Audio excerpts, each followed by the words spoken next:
Beelzebub's Tales to his grandson, Chapter 30, Art.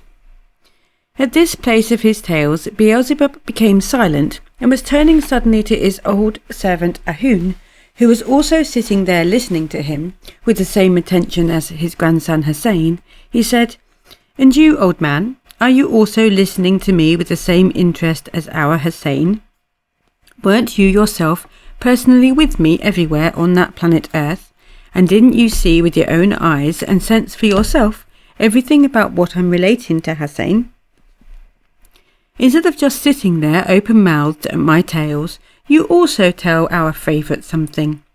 There is no getting out of it. We have got to tell him all we can about those strange three-brained beings, seeing that they have so intensely interested him." "Surely you must have been interested in one aspect or another of these queer ducks. Well, tell us something, just about that aspect." When Beelzebub had finished speaking, Ahun, having thought a while, replied, "After your subtly psychological tales about all these unintelligibles, how can I intrude with my tales?" And then, with an unusual seriousness, and preserving the style and even entire expressions of Beelzebub himself, he continued,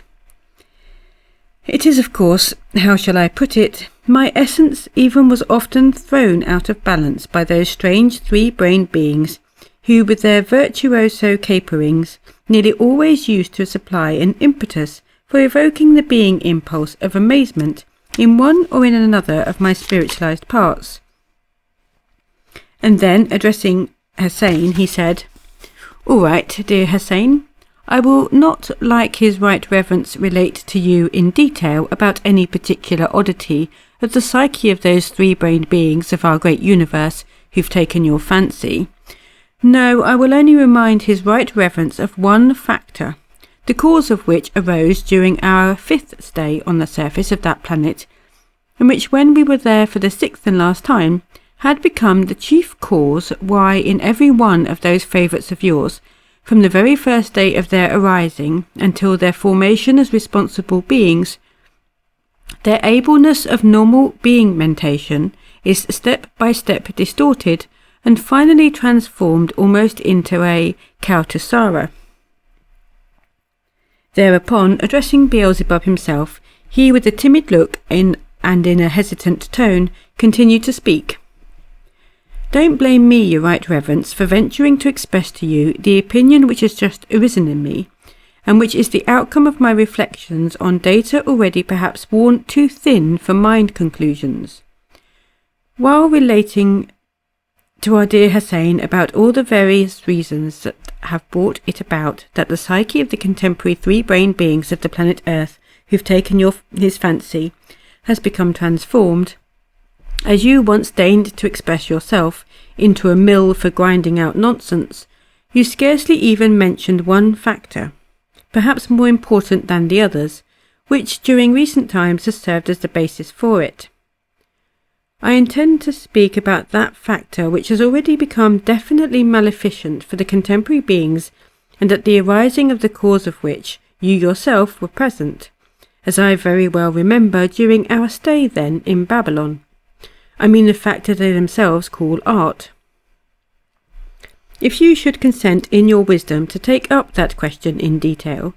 then according to my understanding our dear Hussein will have perhaps the choicest material for his better elucidation of all the abnormal strangeness of the psyche of the three-brained beings who in most recent times arise on that planet Earth which has interested him." Having said this, and having with the tip of his tail wiped off the drops of sweat which had formed on his forehead, Ahun became silent and adopted his usual attentive posture. With an affectionate glance, Beelzebub looked at him and said, "Thank you, old man, for reminding me of this. It is true that I have scarcely even mentioned that indeed harmful factor, created also by them themselves, for the final atrophy even of those data for their being mentation which by chance have still survived. All the same, old man, though it's true that I have not so far once referred to it, that doesn't mean that I have not considered it at all. Having still a good deal of time before us during the period of our travelling, I should in all probability in the course of my subsequent tales to our common favourite Hussein have remembered in its time about that of which you've reminded me.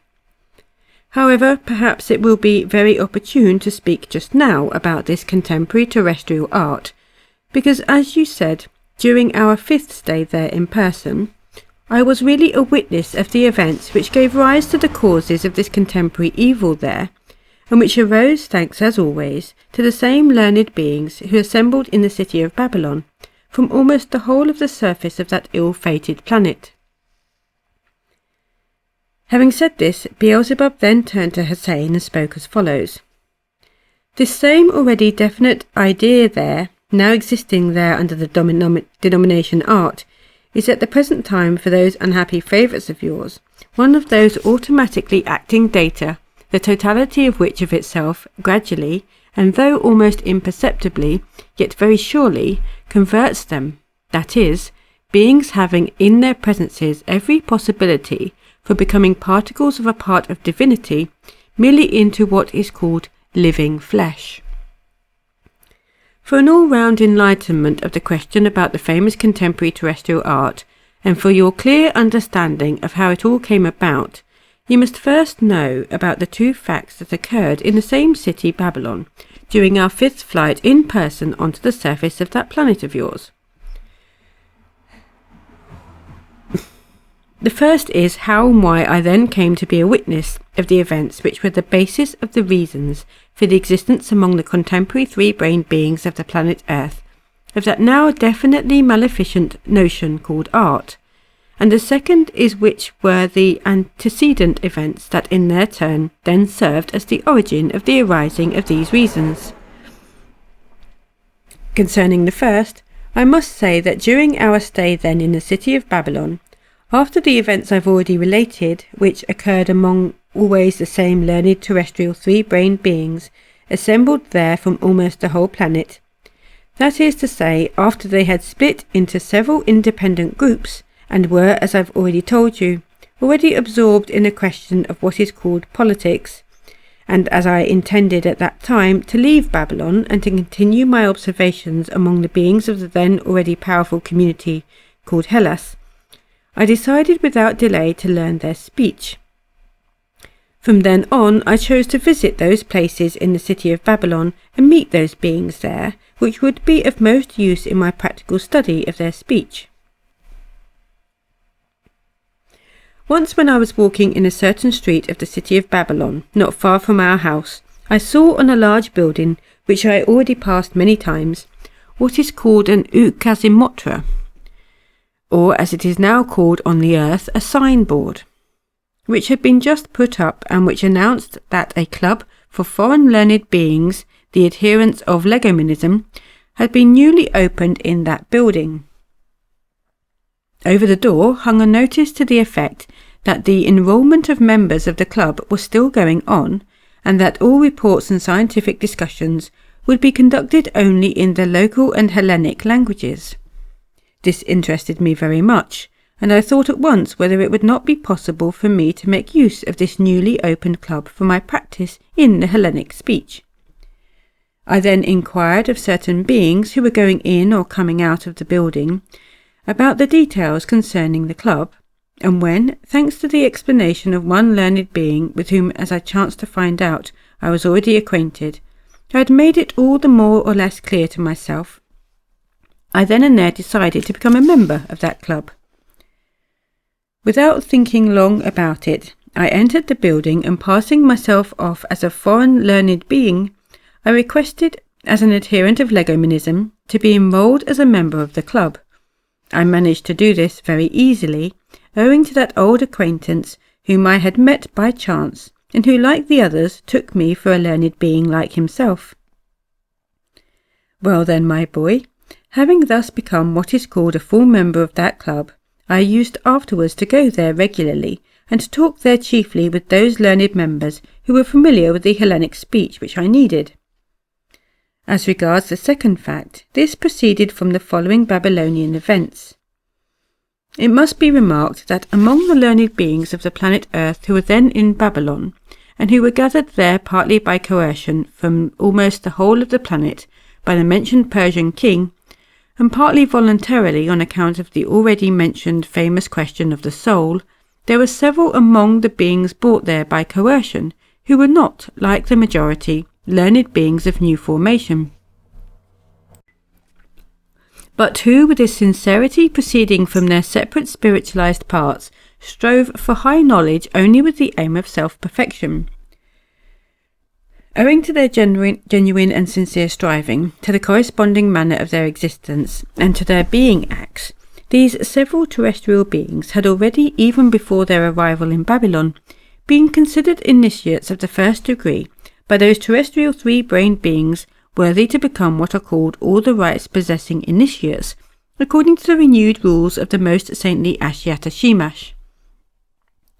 And thus, my boy, when I began going to the said club, it became quite clear to me, both from the conversations with them and from other data, that these several terrestrial learned beings who sincerely strove to perfect their reason had from the beginning kept to themselves in the city of Babylon, and never mixed in any of those affairs with which the general mass of these Babylonian learned beings there of that time very soon became involved. These several learned beings kept themselves apart there, not only in the beginning, when all the other learned beings who were then in the city of Babylon first opened a central place for their meetings in the very heart of the city, and when for their better mutual support, both materially and morally, they founded there a central club for all the learned beings of the earth, but also later on, when the whole body of the learned beings was divided into 3 separate sections, and each section had its independent club in one or another part of the city of Babylon, they identified themselves with none of the said 3 sections. They existed in the suburbs of the city of Babylon, and scarcely met any of the learned beings from the general mass, and it was only several days before my admittance among them as a member of this club that they for the first time united for the purpose of organising the Club of the Adherents of Legomenism. These learned beings about whom I am speaking had all without exception been taken to the city of Babylon by coercion, and they were for the most part those learned beings who had been taken there by the Persian king from Egypt. As I later learned, this uniting of theirs had been brought about by 2 learned beings who were initiates of the first degree. One of these 2 initiated learned beings of the earth, who had his arising among, as they are called, the Moors, was named Canal el Norcal. The other learned initiated being was named Pythagoras, and he arose from among, as they are called, the Hellenes, those Hellenes who were afterwards called Greeks. As it later became clear to me, these 2 learned beings happened to meet in the city of Babylon, and during what is called their Usapagumnian exchange of opinions, that is to say, during these conversations, the theme of which was which forms of being existence of the beings can serve for the welfare of the beings of the future, they clearly constated that in the course of the change of generations of beings on the earth, a very undesirable and distressing phenomenon occurs, namely, that during the processes of reciprocal destruction, that is, during what are called wars and popular risings, a great number of initiated beings of all degrees are for some reason or other invariably destroyed, and together with them there are also destroyed forever very many legomenisms, through which alone various information about former real events on the earth is transmitted and continues to be transmitted from generation to generation. When the 2 mentioned sincere and honest learned beings of the earth constated what they then called such a distressing phenomenon, they deliberated a long time about it, with the result that they decided to take advantage of the exceptional circumstance that so many learned beings were together in one city to confer collectively for the purpose of finding some means for averting at least this distressing phenomenon, which proceeded on the earth owing to the abnormal conditions of the life of man. And it was just for this purpose that they organised the said club, and called it the Club of Adherents of Legomenism. So many like-thinking beings at once responded to their appeal that 2 days after my admission as a member of this club, the enrolment of new members already ceased. And on the day when new members ceased to be admitted, the number of those enrolled amounted to 139 learned beings, and it was with this number of members that the club existed until the said Persian king abandoned his former caprice connected with those terrestrial learned beings. As I learned after my enrolment as a member of that club, all the learned beings had arranged on the very first day of its opening a general meeting at which it was unanimously resolved to hold daily general meetings, when reports and discussions on the 2 following questions were to be made, namely, the measures to be taken by the members of the club on their return home from the collection of all the legomenisms existing in their native lands, and for placing them at the disposal of the learned members of this club which they had founded. And secondly, what was to be done in order that the legomenisms might be transmitted to remote generations by some other means, only through initiates.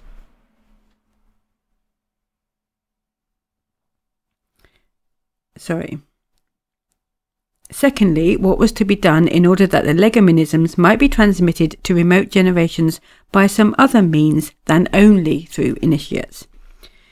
Before my enrolment as a member of the club, a great variety of reports and discussions concerning these 2 mentioned questions had already proceeded at that general meeting of theirs, and on the day of my entry a great deal was said on the question how to obtain that participation in the main task of the club of initiated beings, of the followers of those so-called ways, then called Onanjiki, Shamanists, Buddhists, and so on. Well then, on the 3rd day after my enrolment as a member of this club, there was uttered for the first time that word which has chanced to reach contemporary beings there, and which has become one of the potent factors for the total atrophy of all the still surviving data for more or less normal logical being mentation, namely the word art, which was then used in a different sense and whose definition referred to quite a different idea and quite a different meaning. This word was uttered in the following circumstances. On the day when the word art was used for the first time and its real idea and exact meaning was established among the other reporters, there stepped forward a Chaldean learned being, very well known in those times, named Aksharpanazar, who was then also a member of the Club for Legominists.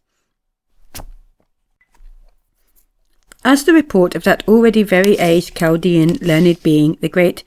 Aksharpanazar, was then the origin for the all further events connected with this same contemporary art there. I will try to recall his speech and repeat it to you as nearly as possible word for word. He then said as follows: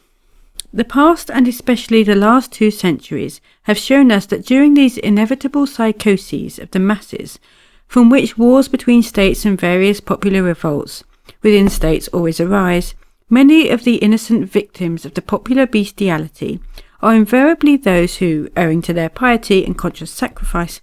are worthy to be initiates,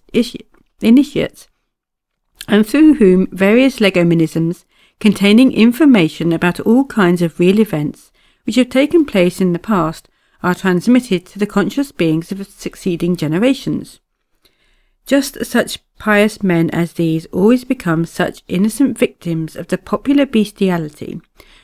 only because, in my opinion, being already free within and never wholly identifying themselves as all the rest do with all the ordinary interests of those around them, they cannot for that reason participate either in the attractions, pleasures, and sentiments, or in the similarly clearly sincere manifestations of those around them. And in spite of the fact that in ordinary times they exist normally, and in their relations with those around them are always well-wishing in both their inner and outer manifestations, and thus acquire in normal periods of everyday life the respect and esteem of those around them, yet when the mass of ordinary people fall into the said psychosis and split into their usual 2 opposing camps, then these latter in their state of bestialized reason during their fighting, begin to entertain morbid suspicions of just those who in normal times have always been unassuming and serious. And then, if it should happen that the attention of those under this psychosis should rest a little longer on these exceptional men, then they no longer have any doubt whatever that these serious and outwardly always quiet men have undoubtedly also in normal times been nothing more nor less than the spies of their present enemies and foes. With their diseased reasons, these bestialized men categorically conclude that the previous seriousness and quietness of such men were nothing else but simply what are called secrecy and duplicity. And the result of the psychopathic conclusions of these bestialized men of one of the other hostile party is that without any remorse of conscience whatever, they put these serious and quiet men to death. In my opinion, what I've just said has most frequently been the cause why the legomenisms about events which really took place on the earth have, in course of their passage from generation to generation, also totally disappeared from the face of the earth. Well then, my highly esteemed colleagues, if you wish to know my personal opinion, then I shall sincerely tell you with all my being that in spite of all I've told you about the transmission of true knowledge to distant generations through corresponding initiates by means of legomenisms, there is now nothing whatever to be done through these means. Let this means be continued as before, as it has been on the earth from the dawn of centuries, as this form of transmission by initiates through their ableness to be was renewed by the great prophet Ashiyatashimash.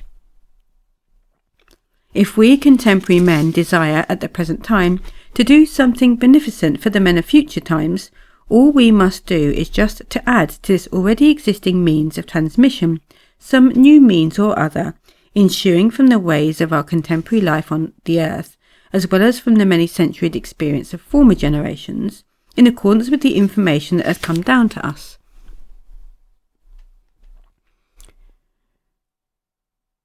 I personally suggest that this transmission to future generations be made through the human what are called afalkauna, that is, through various productions of man's hands which have entered into use in the daily life of the people,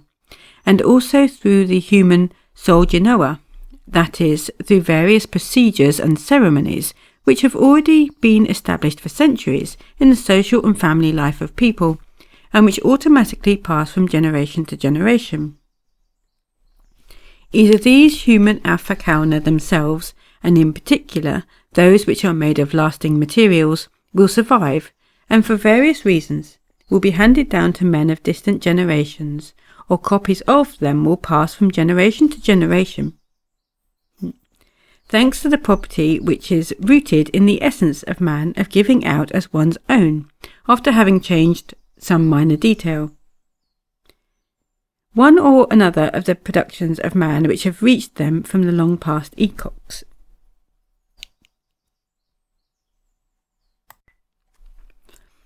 In regard to the human soljinoa, as for instance various mysteries, religious ceremonies, family and social customs, religious and popular dances, and so on, then although they often range in their external form with the flow of time, yet the impulses engendered in man through them, and the manifestations of man derived from them always remain the same, and thus by placing the various useful information and true knowledge we have already attained within the inner factors, which engender these impulses and these useful manifestations, we can fully count on their reaching our very remote descendants, some of whom will decipher them, and thereby enable all the rest to utilize them for their good. Sorry, being distracted by the wren. The question now is only this: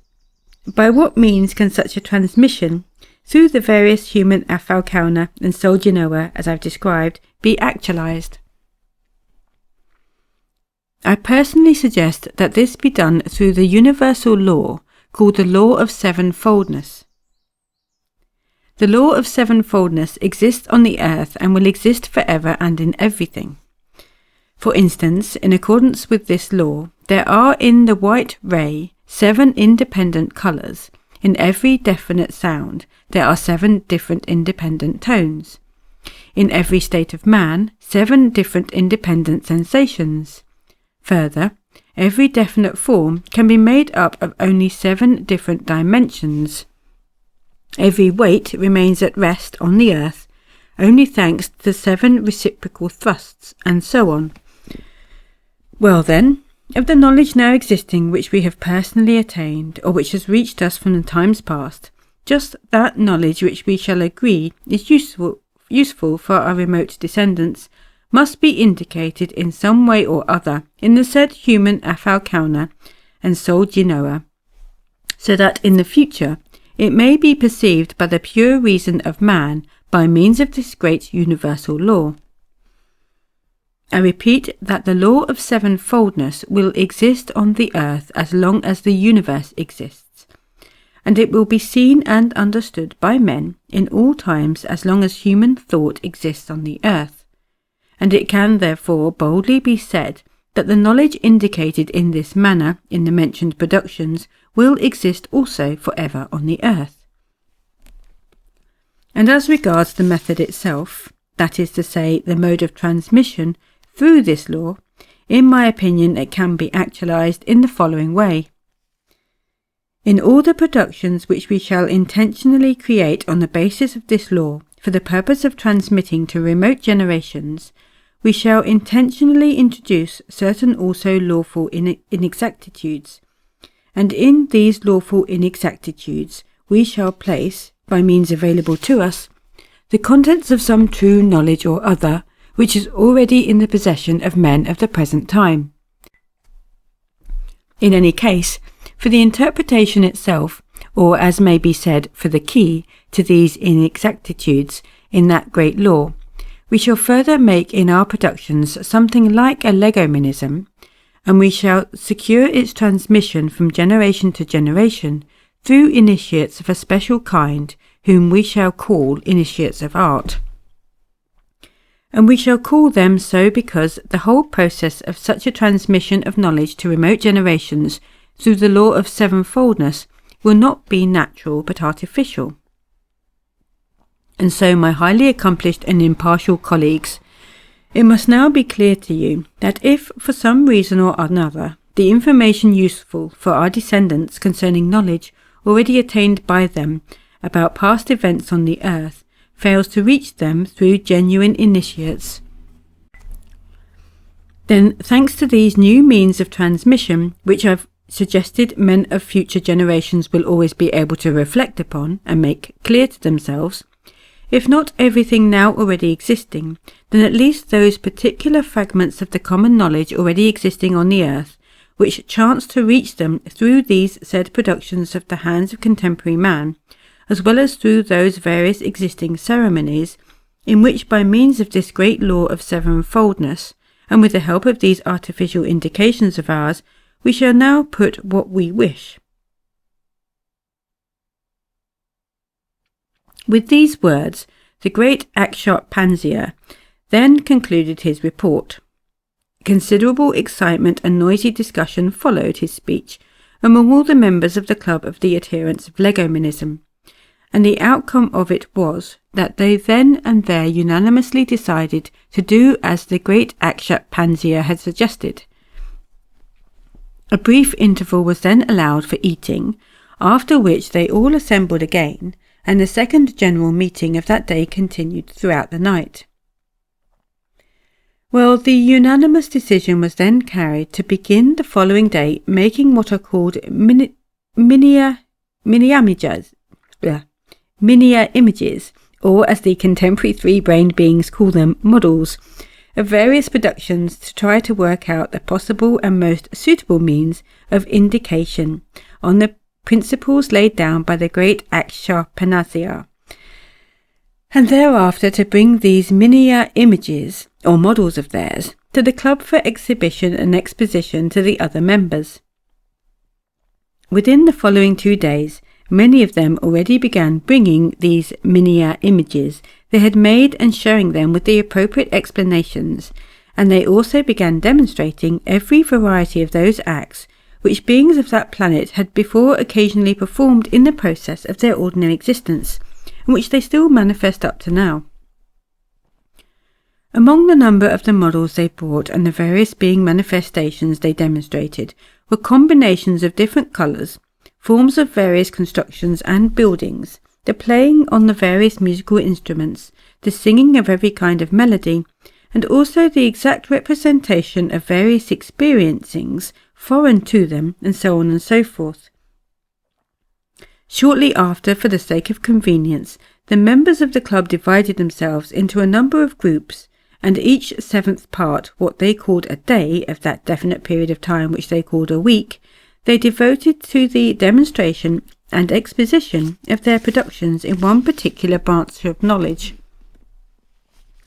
Here it's interesting to notice that this definite period of the flow of time, namely a week, has always been divided on your planet into 7 days, and this division was even made by the beings of the continent Atlantis, who expressed in it that same law of sevenfoldness with which they were quite familiar. The days of the week were then on the continent Atlantis called as follows: Adash Sikra, Evo Sikra, Sevolk Sikra, Mido Sikra, Myko Sikra, Luko Sikra,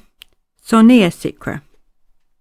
These names were changed there many times, and at present the beings there name the days of the week thus: Monday, Tuesday, Wednesday, Thursday, Friday, Saturday, Sunday. Well then, as I've already told you, they then devoted each day of the week to the production of one or another specialty, either of their hands or of the same other form of consciously designed being manifestation. Namely, Mondays they devoted to the first group, and this day was called the Day of Religious and Civil Ceremonies. Tuesdays were given over to the second group and was called the Day of Architecture. Wednesday was called the Day of Painting. Thursday the Day of Religious and Popular Dances. Friday the Day of Sculpture. Saturday the Day of Mysteries, or as it was also called, the Day of the Theatre. Sunday the Day of Music and Song. On Mondays, namely on the Day of Religious and Civil Ceremonies, the learned beings of the first group demonstrated various ceremonies in which the fragments of knowledge that had previously selected for transmission were indicated by means of inexactitudes in the law of sevenfoldness, chiefly in the inexactitudes of the lawful movements of the participants in the given ceremonies. For instance, let us suppose that the leader of the given ceremony, the priest, or according to contemporaries, the clergyman, had to raise his arms towards heaven. This posture of his infallibly demands, in accordance with the law of sevenfoldness, that his feet should normally be placed in a certain position. But these Babylonian learned beings intentionally put the feet of the said leader of the ceremony not as they should be placed in accordance with this law, but otherwise. And in general, it was just in all these otherwises that the learned beings of that group indicated in the movements of the participants in the given religious ceremony, by a conventional what is called alphabet, those ideas which they intended should be transmitted through these ceremonies to the men beings of their remote descendants. On Tuesdays,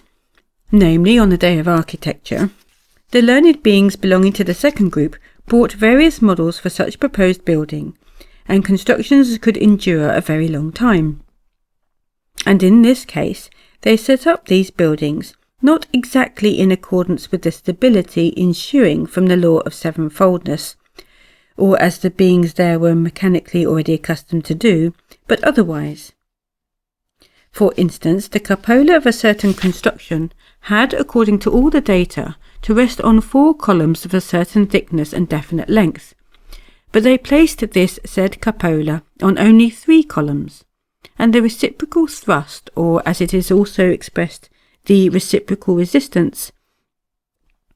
ensuing from the law of sevenfoldness for supporting the supplanetary weight, they took not from the columns alone, but also from other unusual combinations ensuing from the same law of sevenfoldness,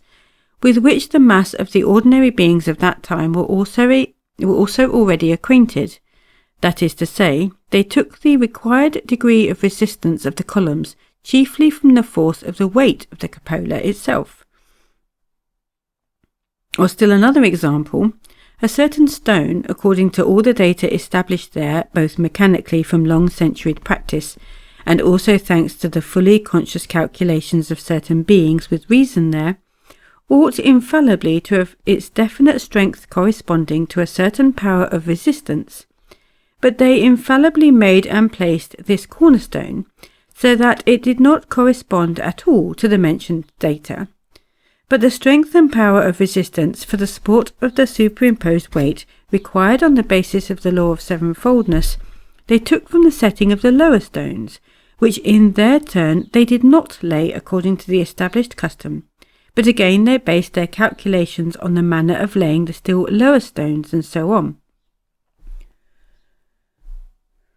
And it was just in these unusual combinations of the laying of stones, ensuing from the law of sevenfoldness, that they indicated also by means of a conventional alphabet the contents of some or other useful information. This group of learned members of the Club of the Adherents of Legomanism further indicated what they wished in their miniature images or models of proposed constructions by utilizing the law called David-Brizkar. That is the law of the action of the vibrations arising in the atmosphere of enclosed spaces.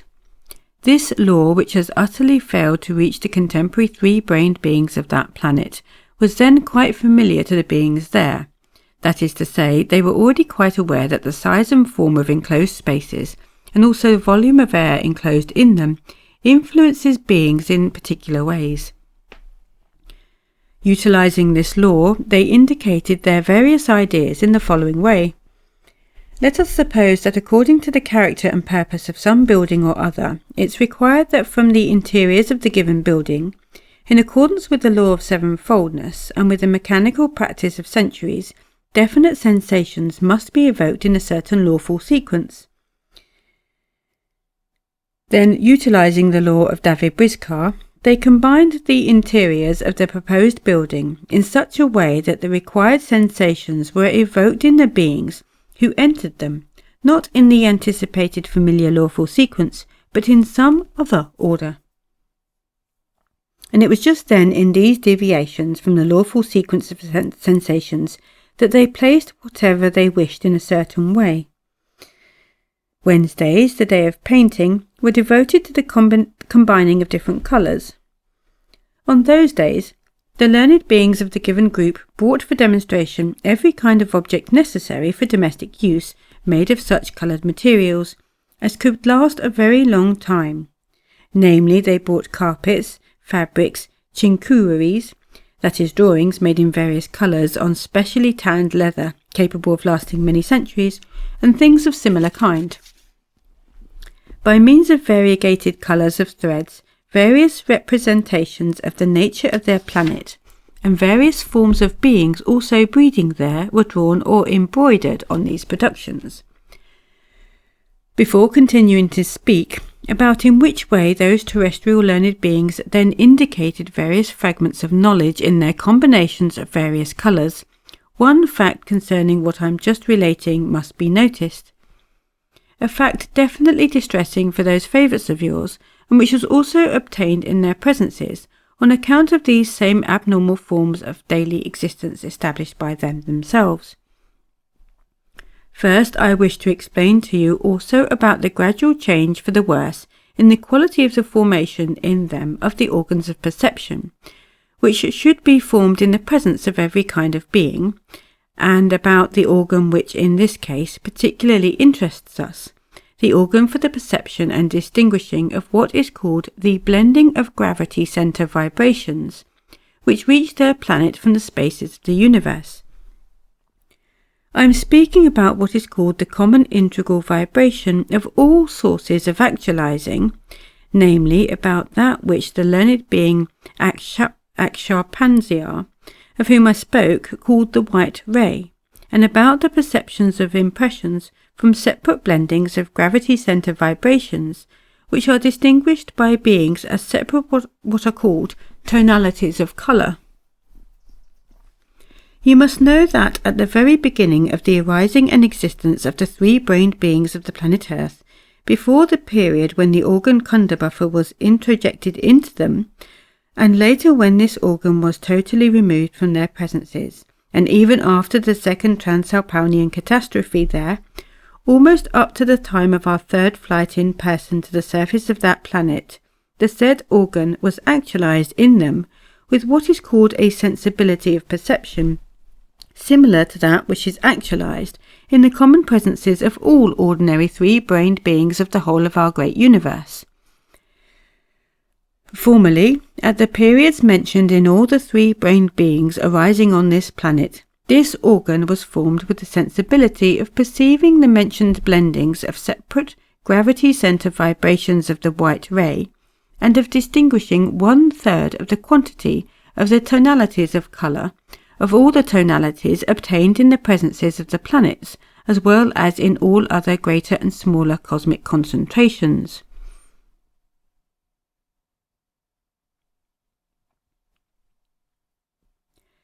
Objective science has already accurately established that the number of separate interblendings of gravity-centre vibrations from the common integral vibration, namely the tonalities of colour, is exactly equal to 1 Hultanpanas, that is to say, according to the calculations of the terrestrial three-brained beings, of 5,764,801 tonalities. Only 1/3 of this total number of the blendings or tonalities, with the exception of one tonality which is accessible only to the perception of our all-maintaining endlessness, that is to say 1,921,600 tonalities perceived by the beings as differences of colour, can be perceived by all the ordinary beings on whatever planet of our great universe they arise. But if the three-brained beings complete the perfecting of their highest part, their perceiving organ of visibility thereby acquires the sensibility of what is called Ulestesnoknian sight. Then they can already distinguish 2/3 of the total number of tonalities existing in the universe, which number according to the terrestrial calculation amounts to 3,843,200 differences of tonality of colour. And only those three-brained beings who perfect their highest being part to the state of what is called Ishmech become able to perceive and distinguish all the mentioned number of blendings and tonalities, with the exception of that one tonality which, as I've already told you, is accessible to the perception only of our all-maintaining Creator. Although I intend to explain to you in detail in the future how and why, in the presences of the Insapalnian cosmic concentrations, every kind of definite formation acquires the property from evolving and involving processes of producing various effects upon the mentioned organ of the beings, nevertheless I do not consider it superfluous to touch upon this question also now. It's necessary to say, first of all, that according to the completed result of the fundamental cosmic law of the Holy Heptat Paraparshinok, that is, that cosmic law which was called by the three-brained beings of the planet Earth of the mentioned Babylonian period the law of sevenfoldness, the common integral vibration, like all the already definitized cosmic formations, is formed and consists of 7 what are called complexes of results, or, as it is also sometimes said, of 7 classes of vibrations, of those cosmic sources, the arising and further action of each of which also arise and depend on 7 others, which in their turn arise and depend on 7 further ones, and so on right up to the most wholly unique 7-propertied vibration, issuing from the most holy prime source, and altogether they compose the common integral vibration of all the sources of the actualizing of everything existing in the whole of the universe. And thanks to the transformations of these latter, they afterwards actualize in the presences of the cosmic Insapalnian concentrations the said number of the various tonalities of colour. And as regards the details of the most wholly unique 7 propertied vibrations, you will understand them only when, as I've already many times promised you, I shall have explained to you in detail in its proper time all about the most great fundamental laws of world creation and world maintenance. And meanwhile, concerning the given case, you ought to know that when this said common integral vibration, that is what the terrestrial 3-brained beings call the white ray, enters with its presence proper to it into the spheres of the possibilities for its transformation in the presence of an Insupalnian planet, then there proceeds also in it, just as in the case of every already definitized cosmic arising possessing the possibility of still further actualization, that cosmic process called Jarklon, that is, it itself remains as a presence, but its essence, as it were, disintegrates, and produces processes for evolution and involution by the separate gravity center vibrations of its arising, and these processes are actualized thus. One of the gravity center vibrations is derived from the others, and is transformed into a third, and so on. During such transformations, this said common integral vibration, that is the white ray, acts with its gravity center vibrations upon other ordinary processes proceeding nearby in intraplanetary and surplanetary arisings and decompositions, and owing to kindred vibrations, its gravity center vibrations, dependently upon and in accordance with the surrounding conditions, blend and become a part of the whole common presence of these definite interplanetary or surplanetary formations in which the said processes proceed. Well then, my boy, during the periods of my descent in person to the planet Earth, I, at first without any conscious intention on the part of my reason, and later already quite intentionally noticed and finally definitely constated the progressive deterioration in all of them of this being organ also. Deteriorating century by century the sensibility of the perception of that organ, also namely the organ by means of which there chiefly proceeds for the presences of the 3-brained beings what is called the automatic satiation of externals, which is the basis for the possibility of natural self-perfecting, had reached such a point that at the time of our 5th stay there during the period called by the contemporary beings there, the period of the greatness of Babylon, that organ of theirs could perceive and distinguish the blending of the gravity center vibrations of the white ray, at most up to the 3rd degree, only of what are called its 7-fold strata. That is, up to only 343 different tonalities of colour. Here it's interesting to note that quite a number of the 3-brained beings of Babylonian epoch themselves already suspected the gradual deterioration of the sensibility of that organ of theirs, and certain of them even founded a new society in Babylon that started a peculiar movement among the painters of that time.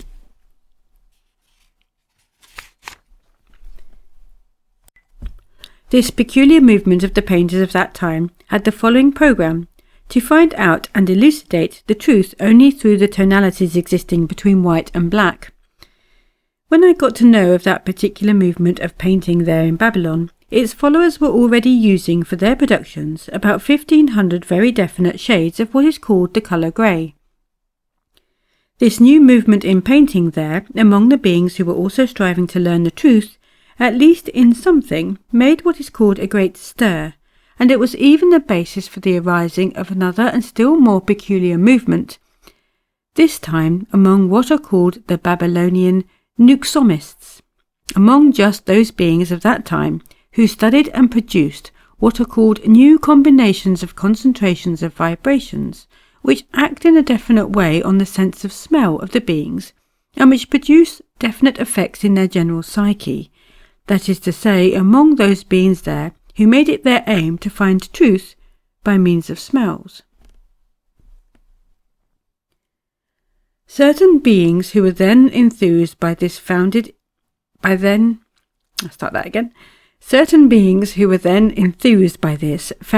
imitation of the followers of the said branch of painters, a similar society, and the motto of their new movement was to search the truth in the shades of smells obtained from the moment of the action of cold at freezing and the moment of the action of warmth at decomposition.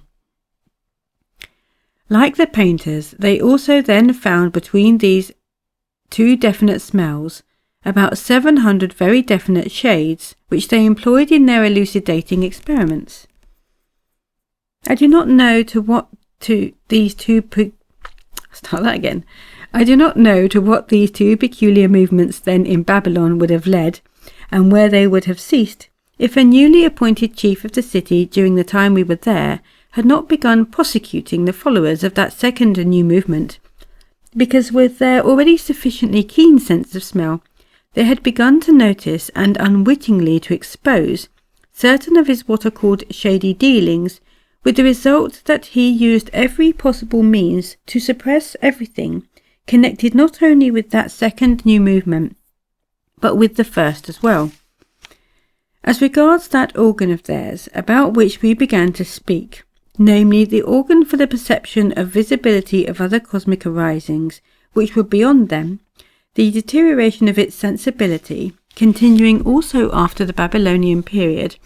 reached the point that during our last day on the surface of this planet,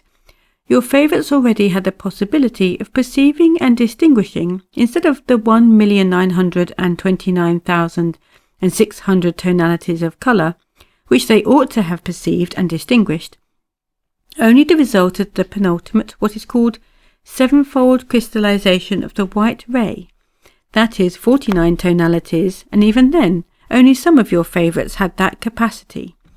while the rest, perhaps the majority, were deprived of even this possibility.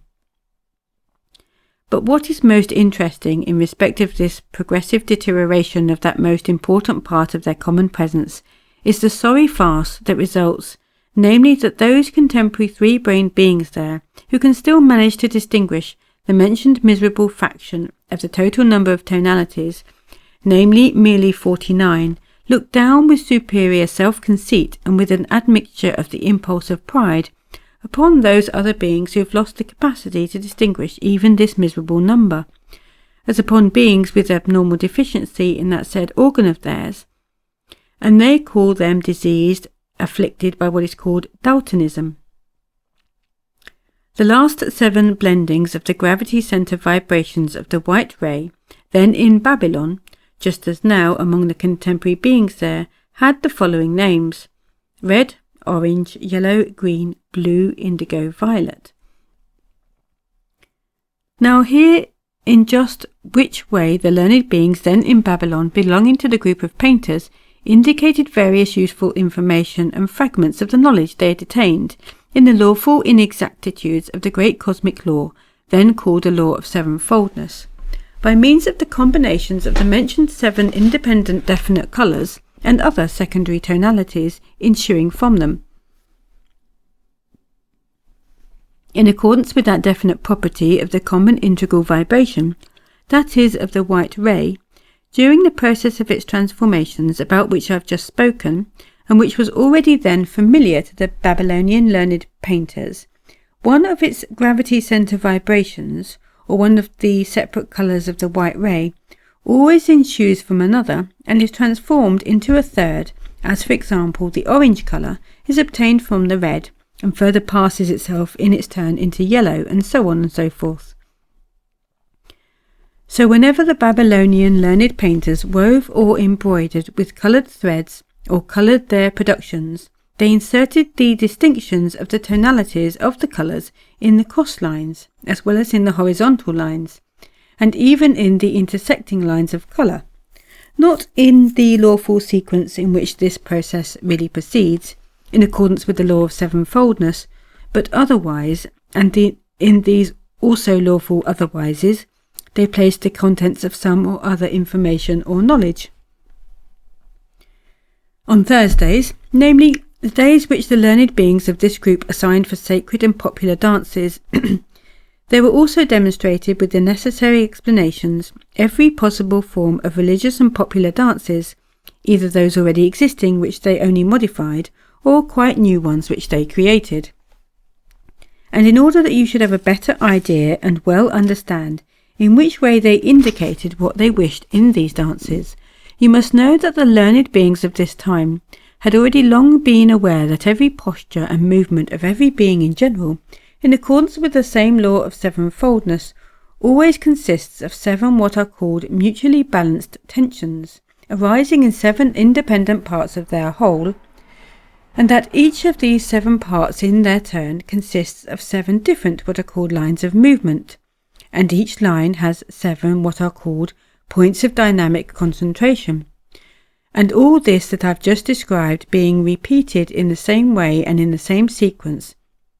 but always on a diminishing scale, is actualized in the minutest sizes of the total bodies called atoms.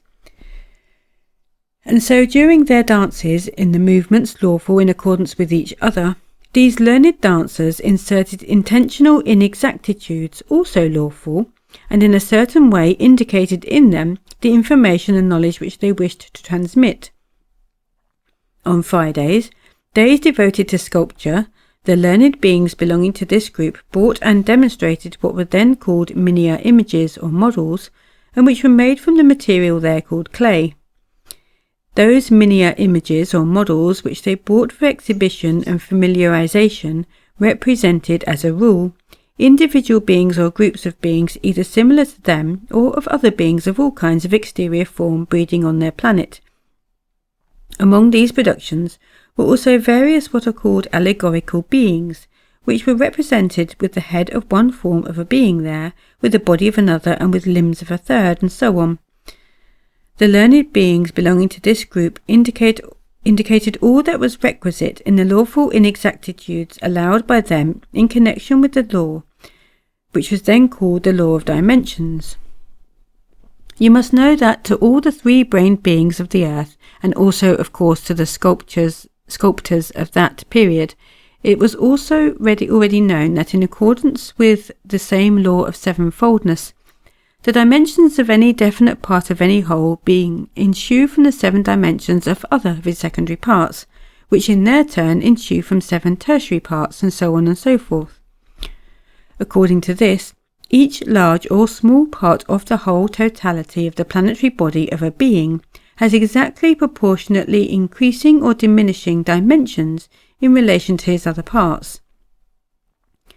For a clear understanding of what I've just said, the face of any 3-brained being can serve as a good example. The facial dimensions of every 3-centered being in general, and also the facial dimensions of the 3-centered beings of the planet Earth who've taken your fancy, are the result of the dimensions of 7 different fundamental parts of the whole of his body. And the dimension of each separate part of the face is the result of 7 different dimensions of the whole face. For instance, the dimensions of the nose of any being are derived from the dimensions of the other parts of the face.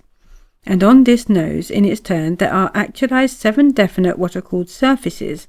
and these surfaces also have 7 lawful dimensions, down to the said atom itself of this face of theirs,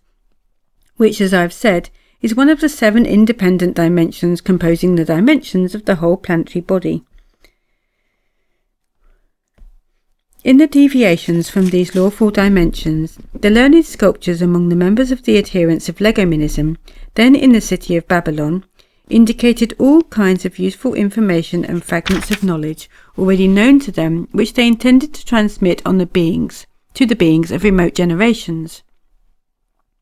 On Saturdays, the day of mysteries, or the day of the theatre, the demonstrations produced by learned members of this group were the most interesting and, as it is said, the most popular. I personally preferred these Saturdays to all the other days of the week, and tried not to miss one of them. And I preferred them because the demonstrations arranged on those days by the learned beings of that group frequently provoked such spontaneous and sincere laughter among all the other terrestrial 3-centered beings who were in the given section of the club, that I sometimes forgot among which 3-centered beings I was, and that being impulse manifested itself in me, which is proper to arise only in one-natured beings like myself. At the outset, the learned beings of that group demonstrated before the other members of the club various forms of being experiencings and being manifestations. Then later they collectively selected from all that was demonstrated what corresponded to the various details of one or another already existing mystery, or of one newly created by themselves. And only after all this did they indicate in those being experiences and manifestations reproduced by them what they wished, by means of intentionally allowing deviations from the principles of the law of sevenfoldness. Here it is necessary to notice that although in former epochs mysteries occasionally contained many instructive notions chanced to reach some of their generations mechanically, and sometimes passed from generation to generation to beings of very remote generations, yet those mysteries in the contents of which the learned members of the Club of the Adherents of Legomanism then intentionally placed varied knowledge, calculating that it would reach beings of very remote generations, have during recent times almost totally ceased to exist. These mysteries there incorporated in the process of their ordinary existence centuries earlier already began gradually to disappear soon after the Babylonian period. At first their place was taken by what are called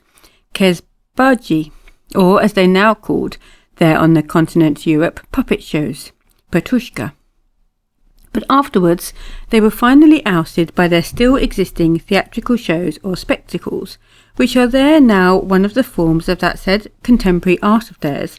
which acts particularly perniciously in the process of the progressive shrinking of their psyche. The theatrical spectacles replaced the mysteries after the beings at the beginning of the contemporary civilization, to whom only a fifth to a tenth was passed down of the information about how and what these said Babylonian learned mystists had done, and began to think of imitating them in this also, and set about doing, as it were, the same.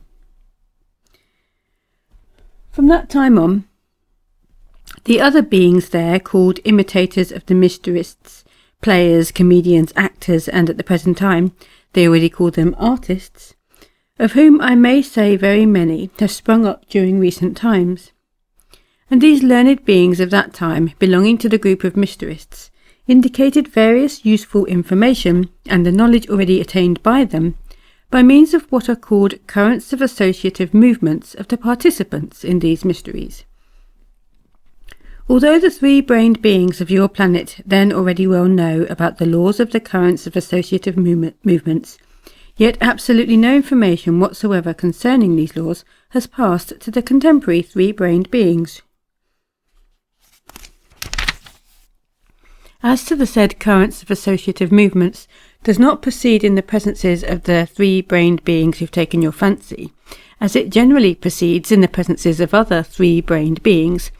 and as there were quite special reasons there for this, proper to them alone, I must, therefore, first of all explain it to you in rather more detail. The process is the same as that which also proceeds in us, but it proceeds in us when we are intentionally resting, to allow the whole functioning of our common presence freely to transform, without hindrance by our will, all the varieties of being energy required for our all-round active existence,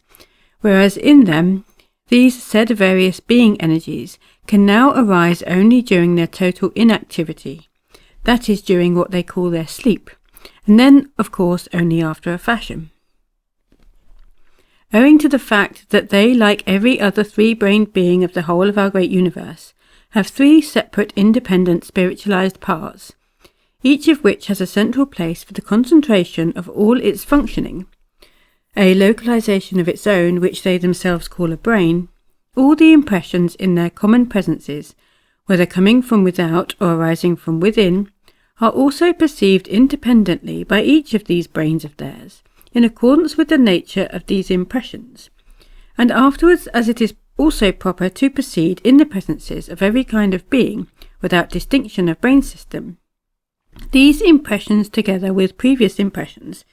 compose the total, and thanks to the two occasional shocks, invoke in each of these separate brains an independent association.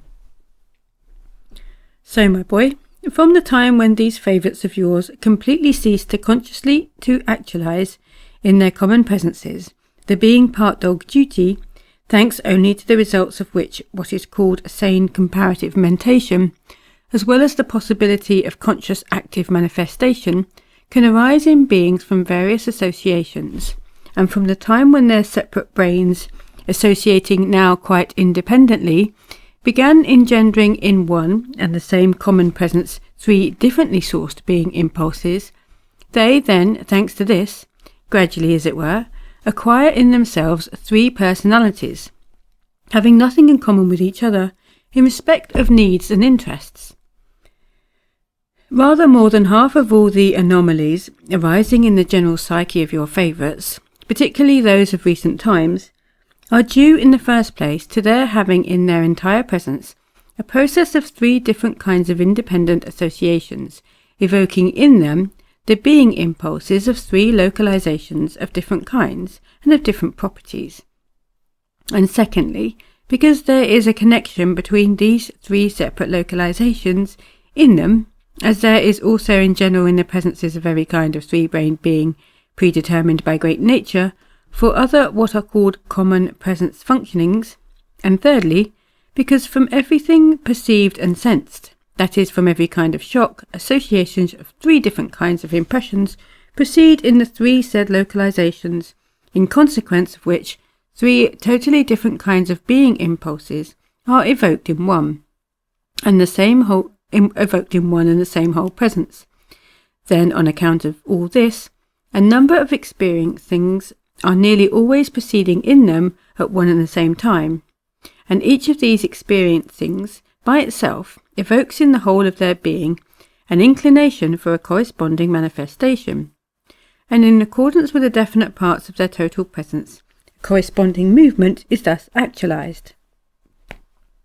Just these said differently sourced associative experiencings proceed in their common presences, and ensue one from the other in accordance with the same law of sevenfoldness. The learned members of the Club of the Adherents of Legomanism, belonging to this group then in Babylon, indicated what they wished in the movements and in the actions of the participants in the mysteries in the following way.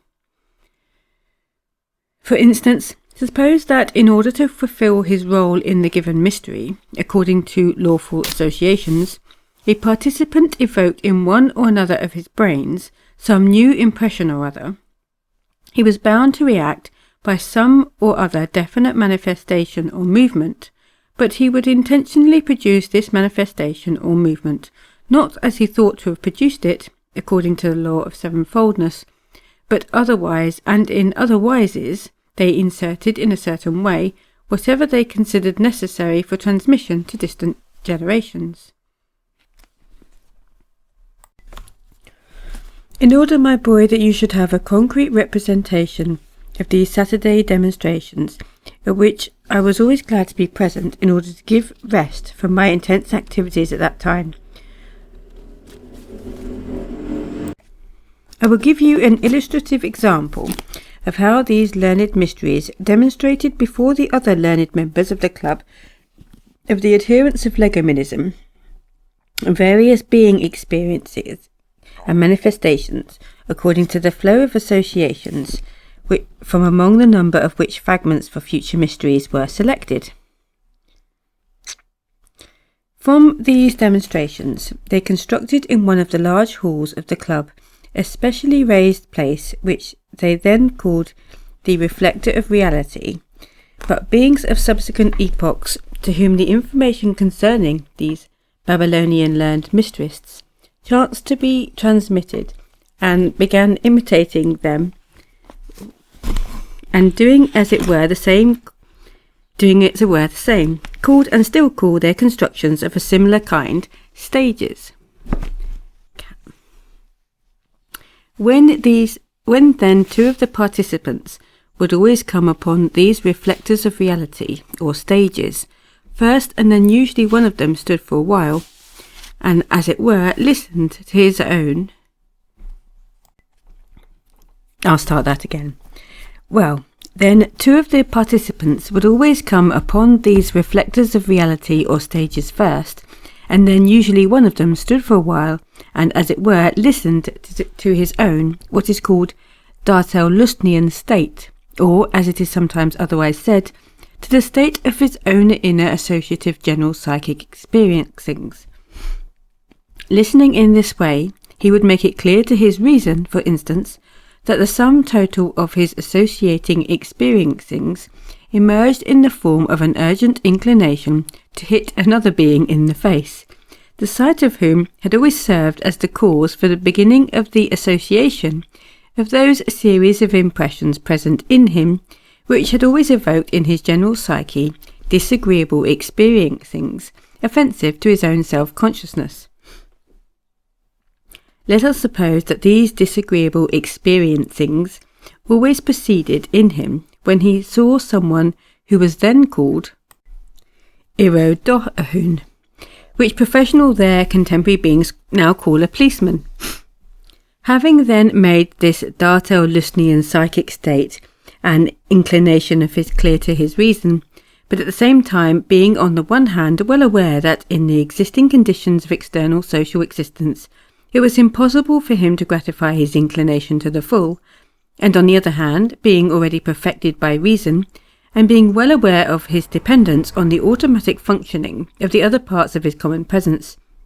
he clearly understands that on the gratification of this inclination of his depends the fulfilment of some imminent and important being duty of his, of great importance to those around him, and having thought over everything in this way, he decides to gratify this urgent inclination of his as best as he can,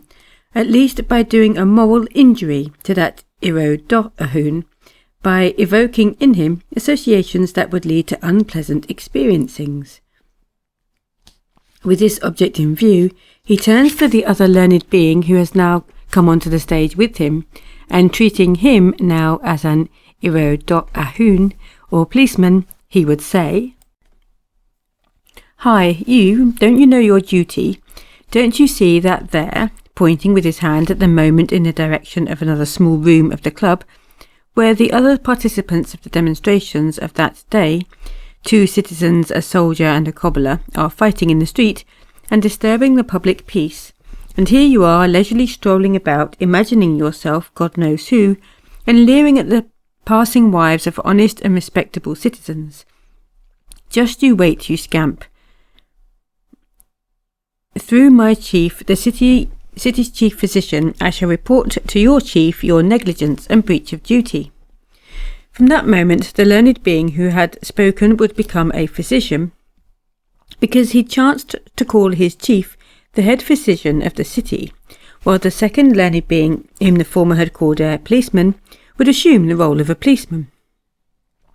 2 other participating learned beings were then immediately called from the other room by the one who assumed the role of the policeman, and they assumed the roles of cobbler and soldier respectively.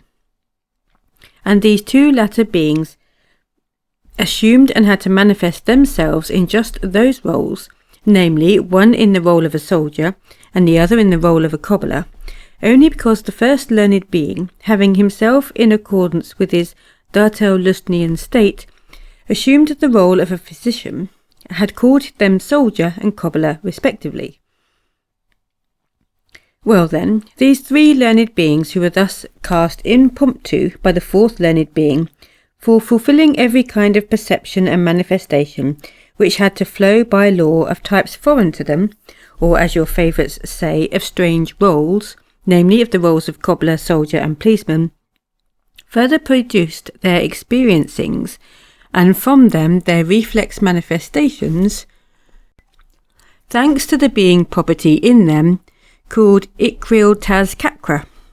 a property also well known to the learned beings of the planet Earth of that period, who were already able to perfect their presences, up to the ableness of actualizing this property. 3-centered beings can acquire this said being property called Ikriltazkakra, only if there is already personally acquired in their presences what is called eso-erituracean will, which in its turn can be obtained thanks to always the same being part dog duty, that is, to conscious labours and intentional sufferings. So it was in this way that the learned members of the group of the Mysterists, then in Babylon, became players of strange roles and demonstrated before the other learned members of the club the experiencings and the actions ensuing from them, which were produced in accordance with the directing of the well-informed reason. And thereafter, as I've already said, they, together with other learned members of the club of the adherents of Legominism, who were present, selecting the corresponding for their aim from among the being impulses demonstrated in such a way, which, according to the law of the flowing of different sourced associations, had to be experienced and manifested in the definite actions of the beings, and only then did they include those selected in the details of some mystery or other. Here it's very important to emphasize that then in Babylon, the three-brained learned beings who belonged to the group of Mysterists did indeed reproduce in action amazingly well and accurately the subjective particularities of the perceptions and manifestations of various types foreign to them. They reproduced them well and accurately, not only because, as I've already explained, they possessed the being property Ikriltazkakra, but also because the learned beings of the planet Earth of that time were very well aware of what is called the law of typicality, and that the three-brained beings of their planet are ultimately formed into 27 different definite types, and also in which cases what had to be perceived and how it had to be perceived and how they had to manifest themselves. Concerning the said being property I've just called Ikriltazkakra,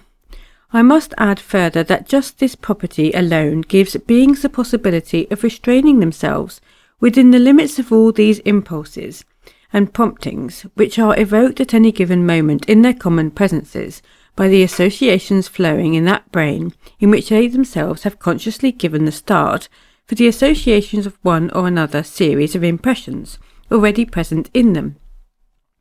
And it's only thanks to this property that beings have the possibility of perceiving every kind of detail of the psyche of the type they have already previously well studied,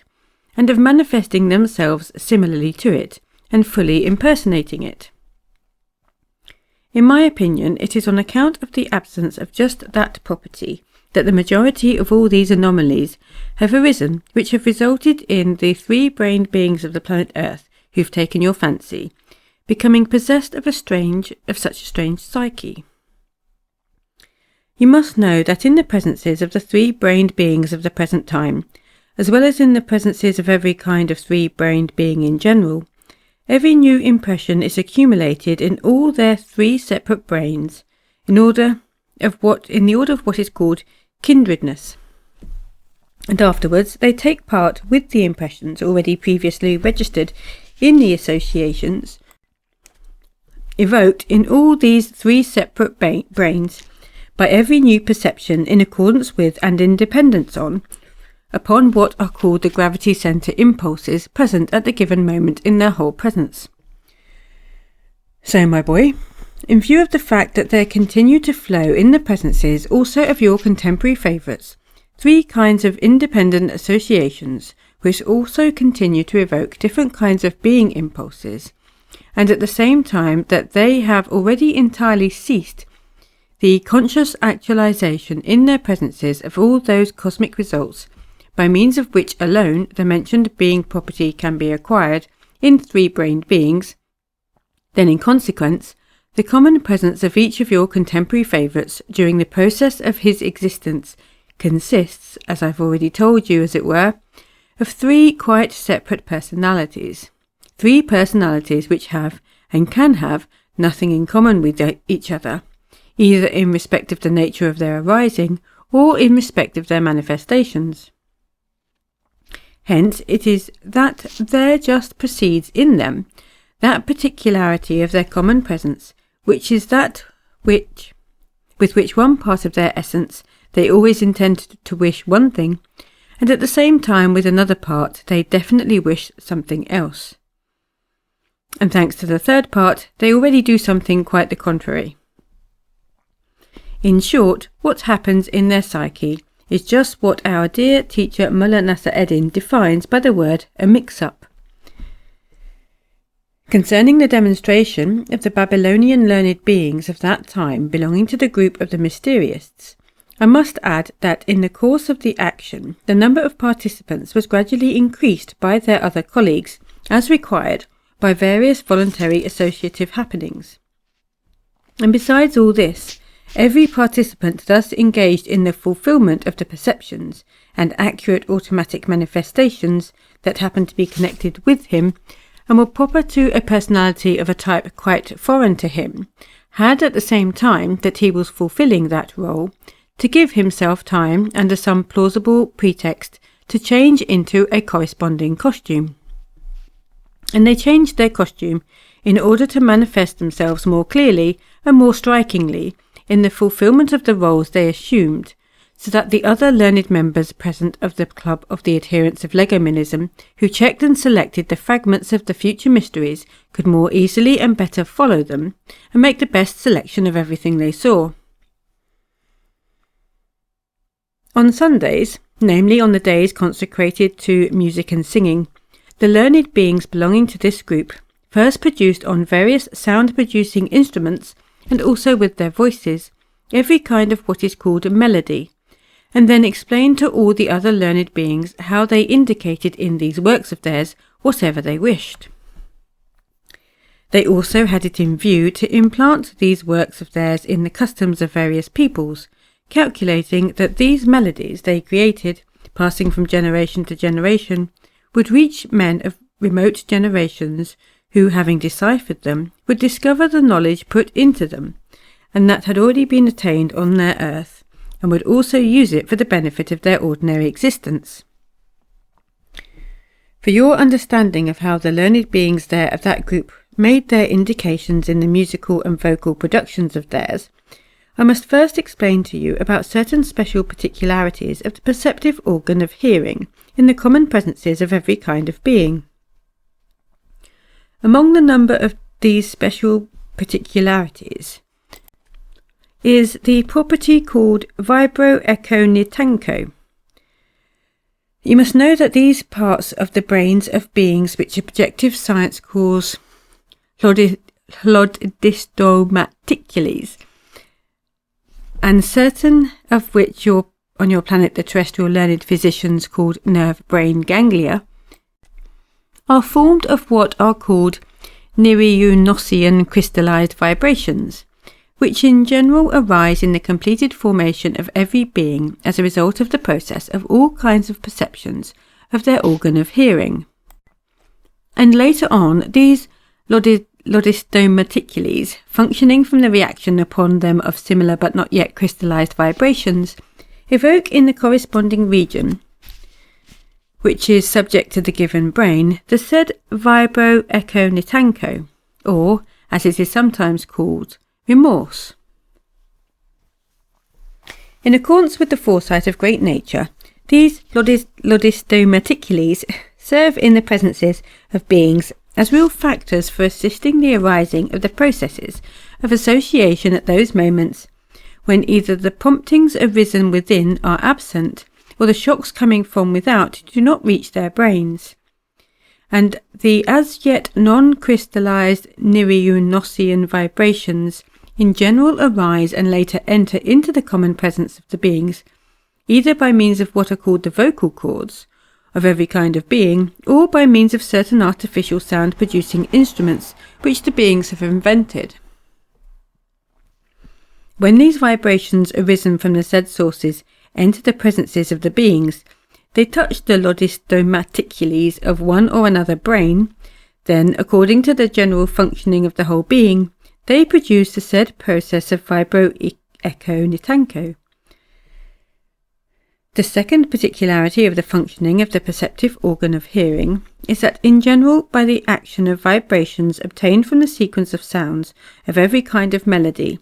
the association is usually evoked in the presences of the beings in one or another of the three brains, just in that brain in which at the given moment what is called the momentum of what was experienced is increasing more intensively, and the sequence of the impulses evoked for experiencing usually proceeds in an automatic order. The learned musicians and singers then in the city of Babylon combined their melodies in such ways that the sequence of the vibrations of the sounds should evoke in the beings a sequence of associations, and therefore also impulses for experiencings, not in the usual automatic order, that is to say, so that the sequence of vibrations on entering into the common presence of the beings should evoke the vibro echo nitanko in the lodis domaticules,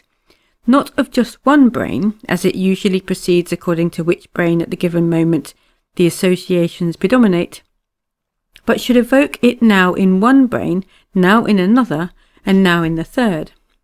Thus they also provided for the quality, as they themselves would say, the numbers of the vibrations of the sounds, which would affect one or another brain. This latter, namely from which vibrations in which brain of the beings, which data are formed, and for which new perceptions these data might be what are called determinants of new resultants, they were also already quite familiar with.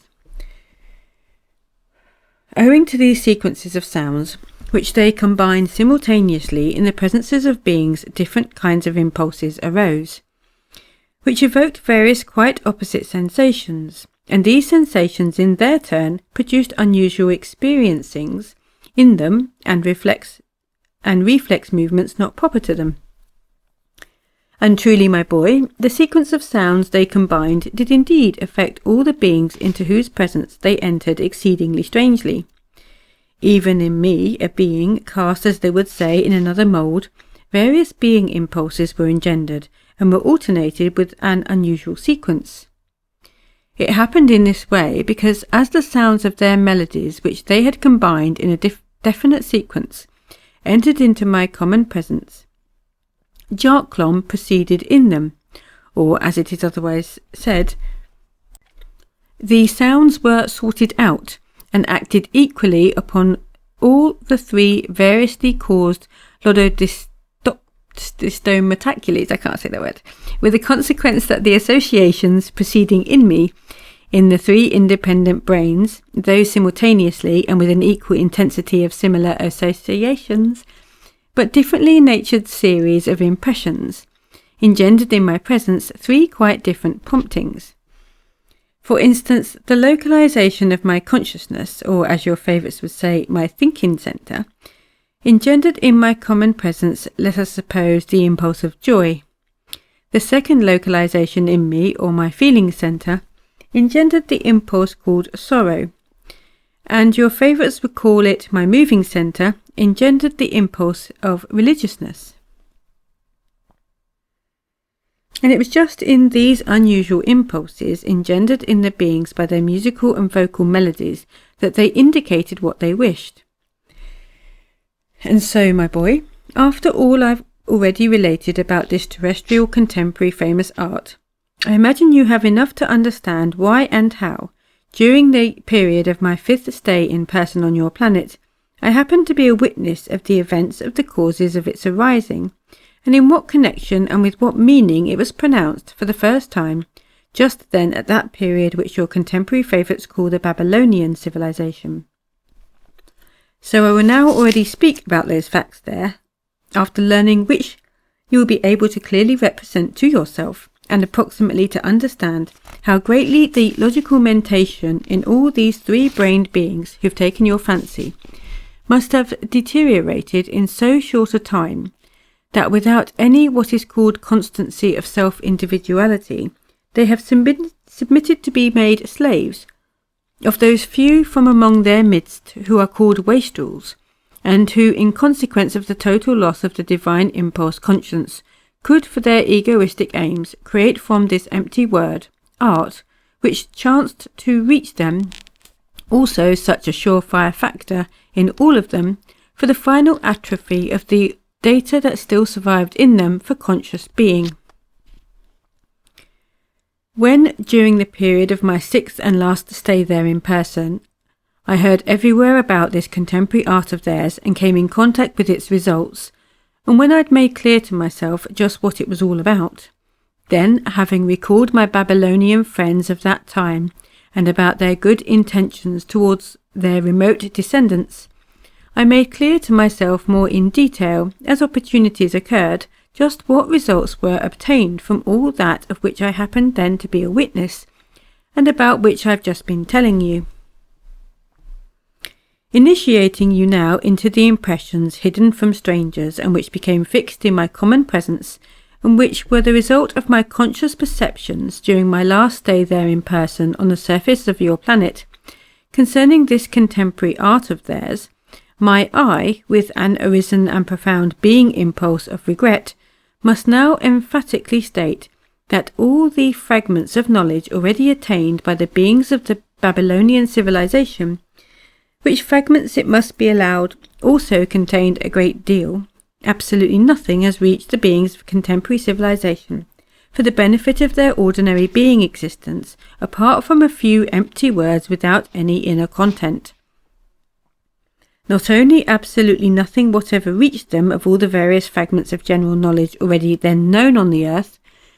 which the learned beings, the adherents of legomenism, indicated in the lawful divergences from the sacred law of Heptat Paraparshinok, or, as they called it, the law of sevenfoldness, but in the interval of time between these two civilizations of theirs, their being rumination has so deteriorated that they now already do not know or even suspect the existence of such an all-universal law on their planet. And as regards this word art itself, upon which, thanks to the strangeness of their reason, there has been piled up during this time, as they themselves would say, devil knows what, I must tell you that my special investigations regarding this word made it clear to me that when this word among the other words and separate expressions used by the learned beings of that time also began automatically to pass from generation to generation, and chanced to get into the vocabulary of certain three-brained beings there, in whose presences, owing to the various surrounding circumstances, the crystallizations of the consequences of the properties of the organ Kundabuffer proceeded in that sequence and reciprocal action, as a result of which they predisposed the arising in their common presences of data for the being of Hasnamus individuals.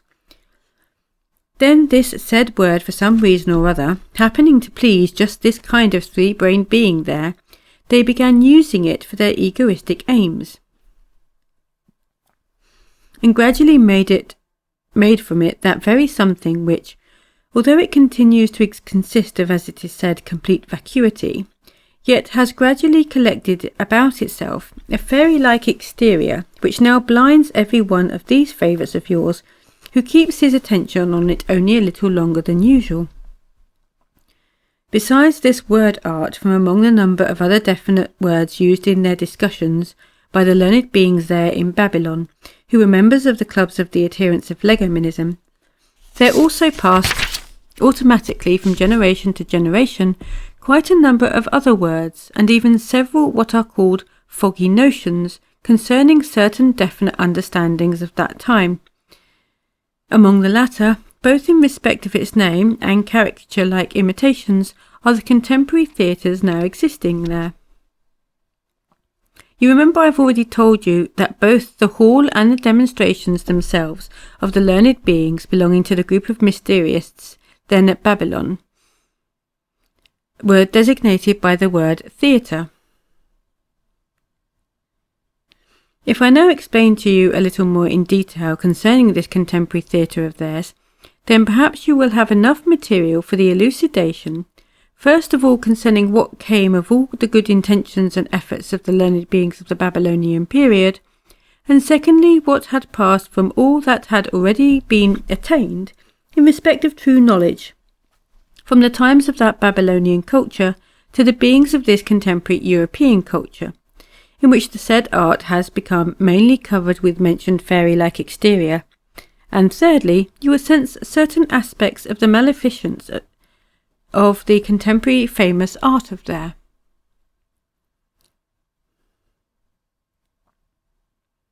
A certain amount of information concerning the activity of the group of the Mysteriists, the learned members of the club of the adherents of Legomanism, also reached, as I've told you, the beings of the contemporary epoch, who, wishing to imitate them also in this, began building for this purpose special halls which they called theatres. The three-brained beings of the contemporary civilization quite frequently assemble in considerable numbers in these theatres of theirs, in order to observe and presumably to study the various prepared manifestations of their actors, as they have been quite recently begun to call them. Just as the other learned members of the club of the adherents of Legomanism studied then in Babylon the reproductions of the learned beings of the group of Mysteriists.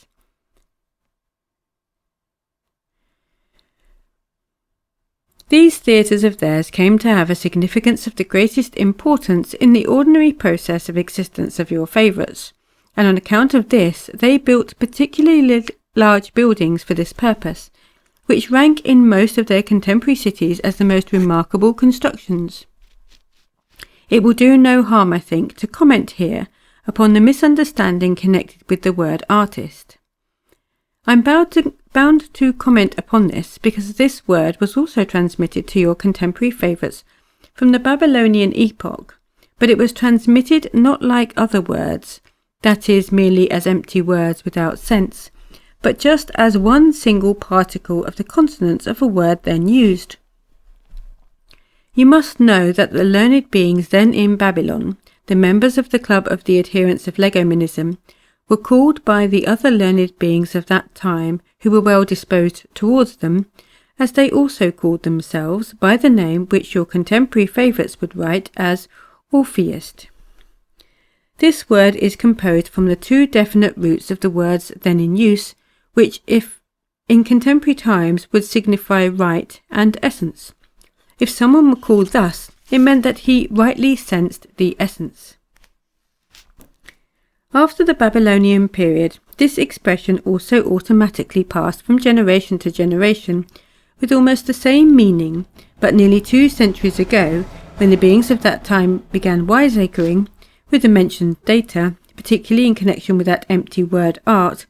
and when various what are called schools of art arose, and everybody considered himself a follower of one or another of these schools,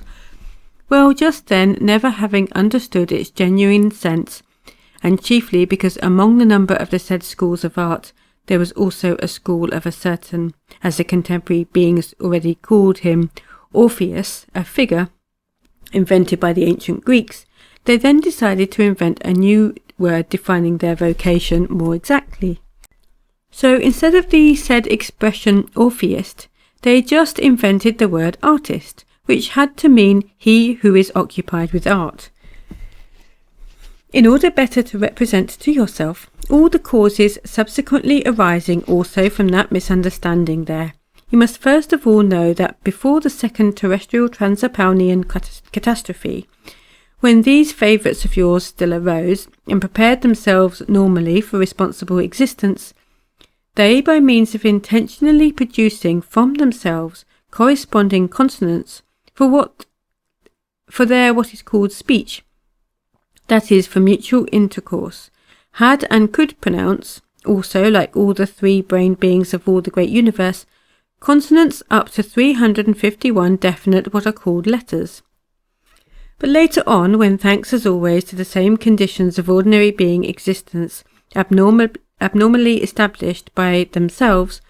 every kind of property proper to the presences of three-brained beings gradually deteriorated. This being ableness also deteriorated in them, and at such a tempo that whereas the beings of the Babylonian period could use for conversation among themselves only 77 definite consonants, the deterioration continued at such a tempo after the Babylonian period that 5 centuries later the beings there could use at most only 36 definite letters, and the beings of certain communities could not reproduce even this number of separate articulate sounds. So, my boy, as the information concerning the Babylonian period passed from generation to generation to the succeeding generations, not only by means of what is called verbal transmission, but still also by means of marks on durable materials, that is, as it would be expressed there, by means of inscriptions consisting of conventional signs, which then stood for definite being articulate sounds, or letters. Then, when at the beginning of the contemporary civilization, certain beings there began to decipher them from a bit here and a bit there, and realized that they could not sound or pronounce many of these definite letters, they then invented what is called a written compromise. This mentioned written compromise was that instead of the signs or letters which they could not pronounce, although they understood the sense of this pronunciation, they decided to employ a slightly similar letter of their alphabet at the time,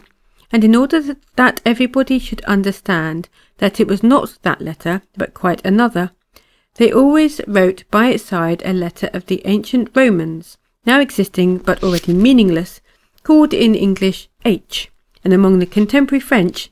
H.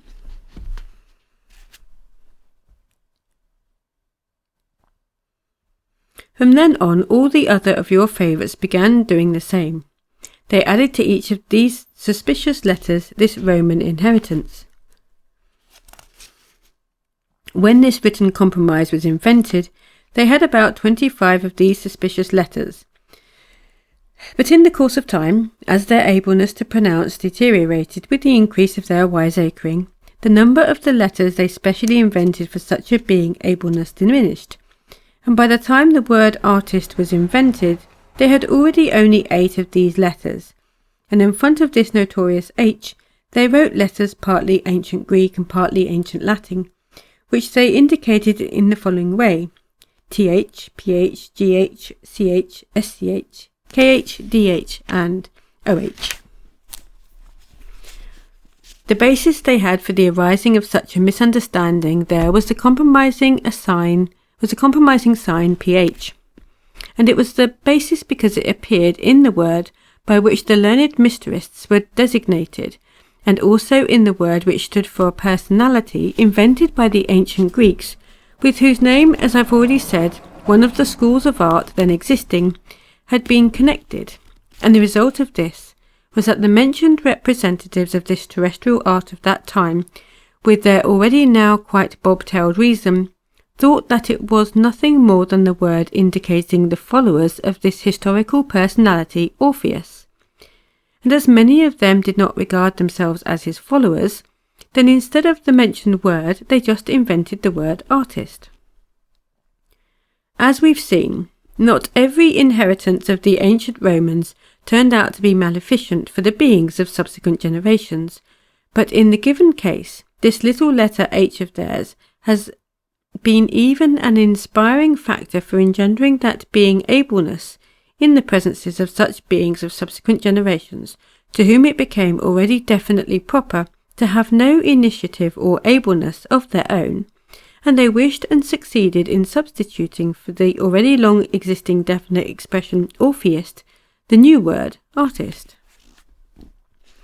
Here it is important to inform you concerning a great strangeness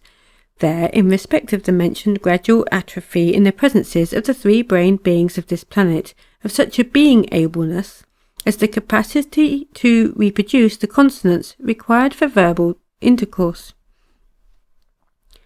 The point is that the tempo of the deterioration of this being capacity does not proceed in the common presences of beings in the psychic and organic functioning of their planetary bodies in everyone in every generation uniformly,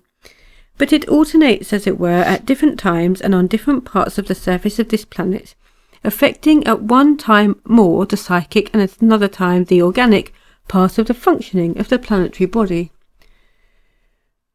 A very good elucidating example of what I've just said is afforded by these sensations of the taste and the capacity to pronounce these 2 definite consonants, or those letters known there at the present time,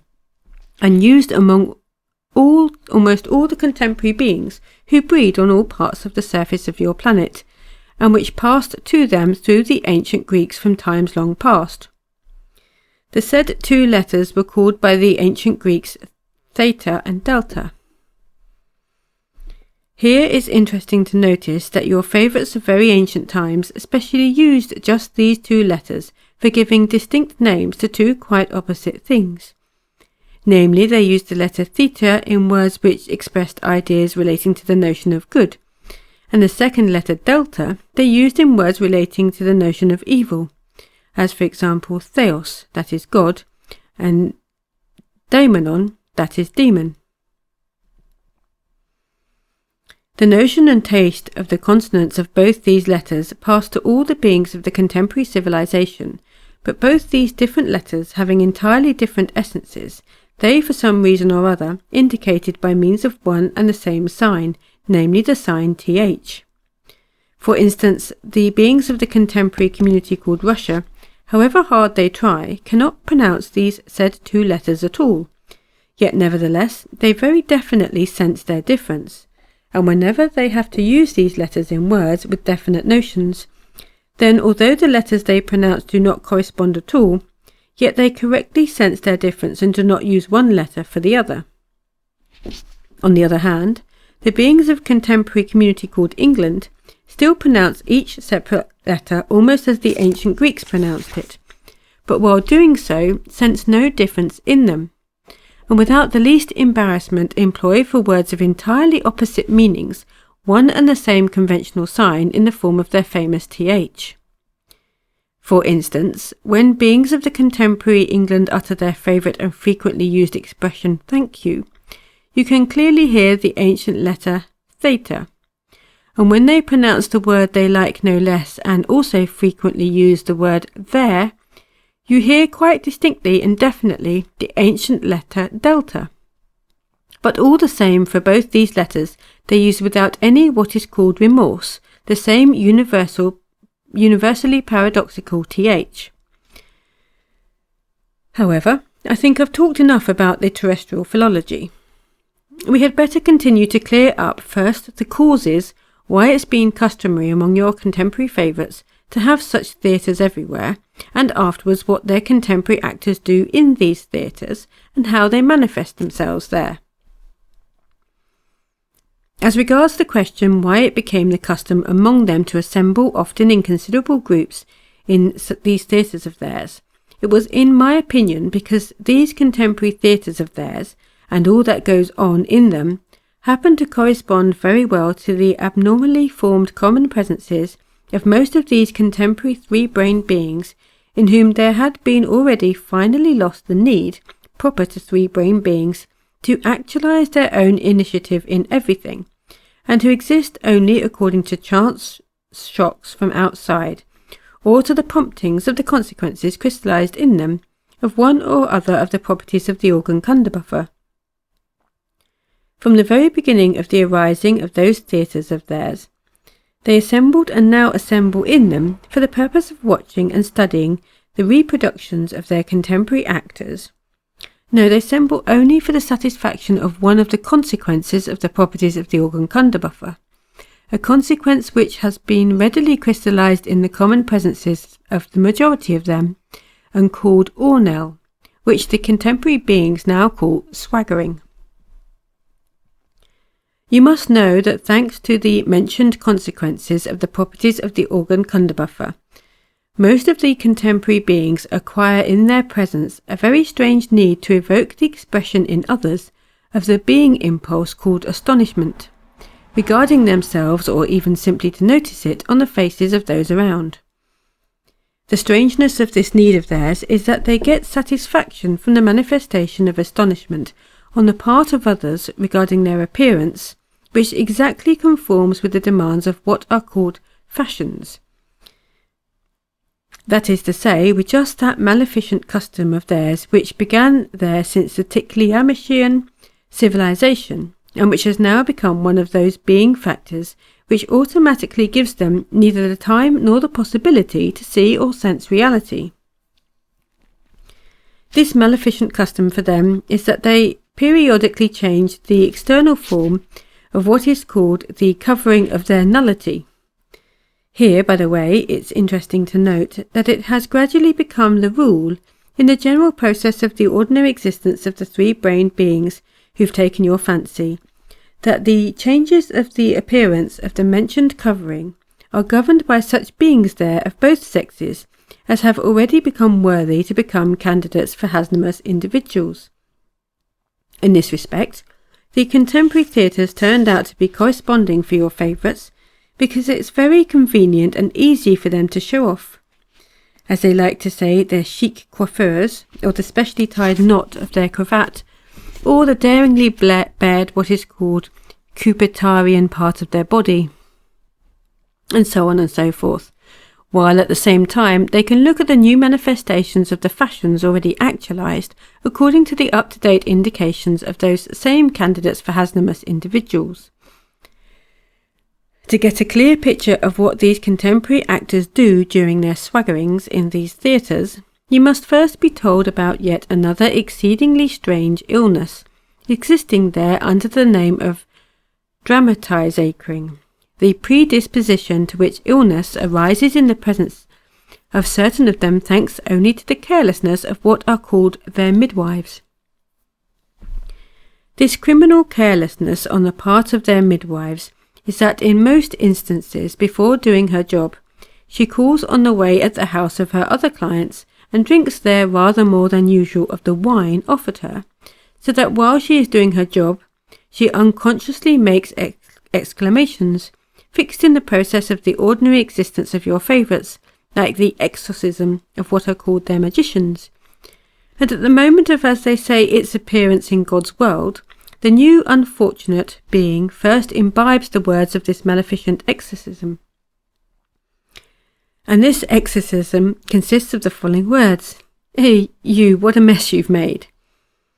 Well, my boy, thanks to that criminal carelessness on the part of the midwife, the unfortunate newly appeared being acquires in his presence just that predisposition to the mentioned strange illness. If such a three-brained being there who has acquired at his first appearance the said predisposition to the illness of dramatizing should, by the time he reaches the age of a responsible being,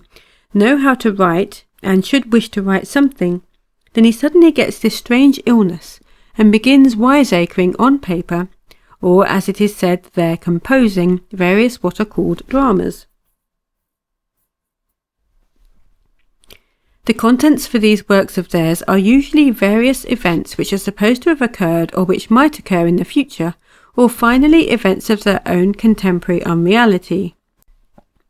In addition to this, among the symptoms of this peculiar illness, there appear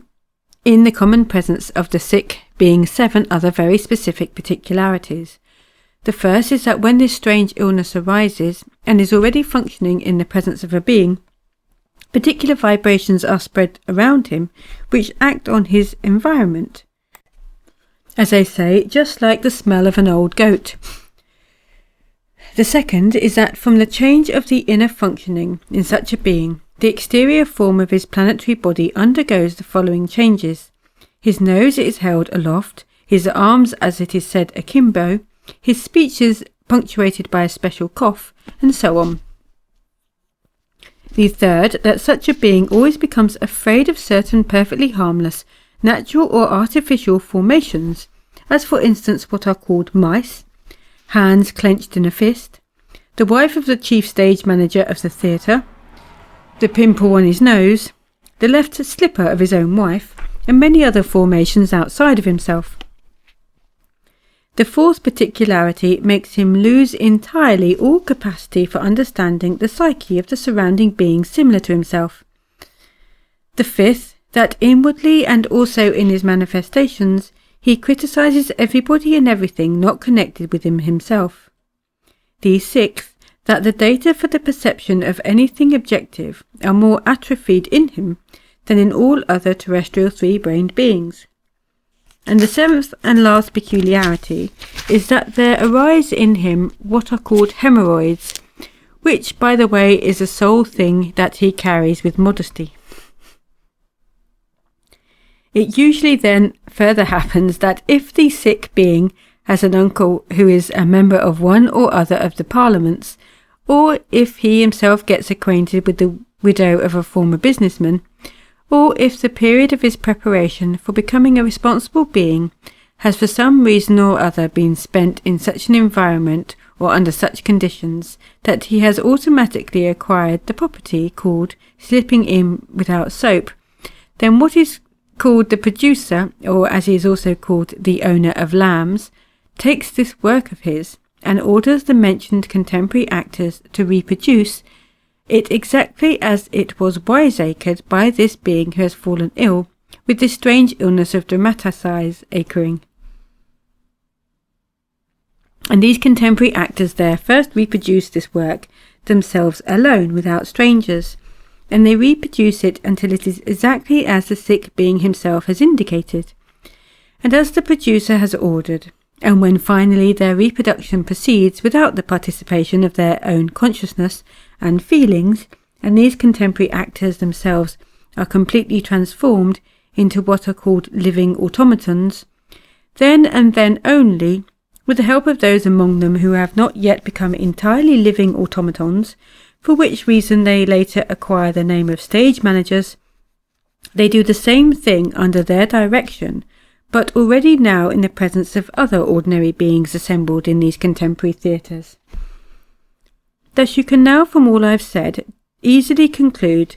that besides many definitely maleficent consequences which I shall soon touch upon more in detail, these theatres cannot of course provide anything for that lofty aim which the Babylonian learned beings then had in view when they created for the first time such a form of conscious reproduction of perceptions and of the associative reactions to them of other beings similar to themselves. All the same, it must be admitted that from their theatres and from these contemporary actors of theirs, they obtained, of course, accidentally for the processes of their ordinary being existence, one not bad result. To understanding what this not bad result consists, I have first to explain another particularity which becomes proper to the common presence of beings who arise according to the principle etoklanos. In accordance with this principle, the forming in the presence of such beings of energy necessary for what is called their waking state depends on the quality of the associations which proceed in their common presence during their complete passivity, or, as those favourites of yours say, during sleep, and vice versa. That energy necessary for the productiveness of this said sleep is formed in its turn also from the associative process proceeding in them during this waking state, which is dependent on the quality or intensity of their activity. And this began to apply also to these terrestrial three-brained beings from the time when, as I've already once told you, great nature was compelled to substitute for the Fulasnitamnian principle, until then proper to their presences, the principle etoklanos. Thereupon, there was acquired and there is up till now in the process of their existence such a particularity, that if, as it is said among them, they sleep well, then they will also be awake well, and vice versa. If they are awake badly, then they will also sleep badly. So, my boy, as during recent times they have existed very abnormally,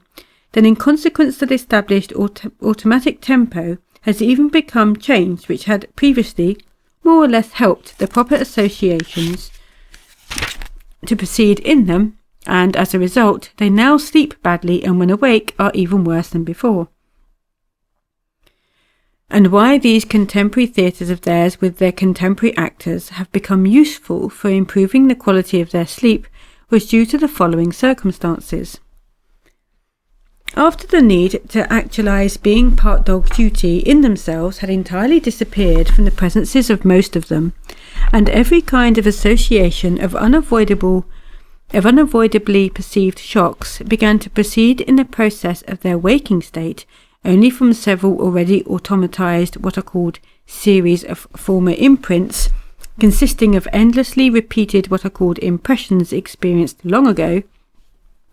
then there began to appear in them and still continues to disappear. There began to disappear in them and still continues to disappear even the instinctive need to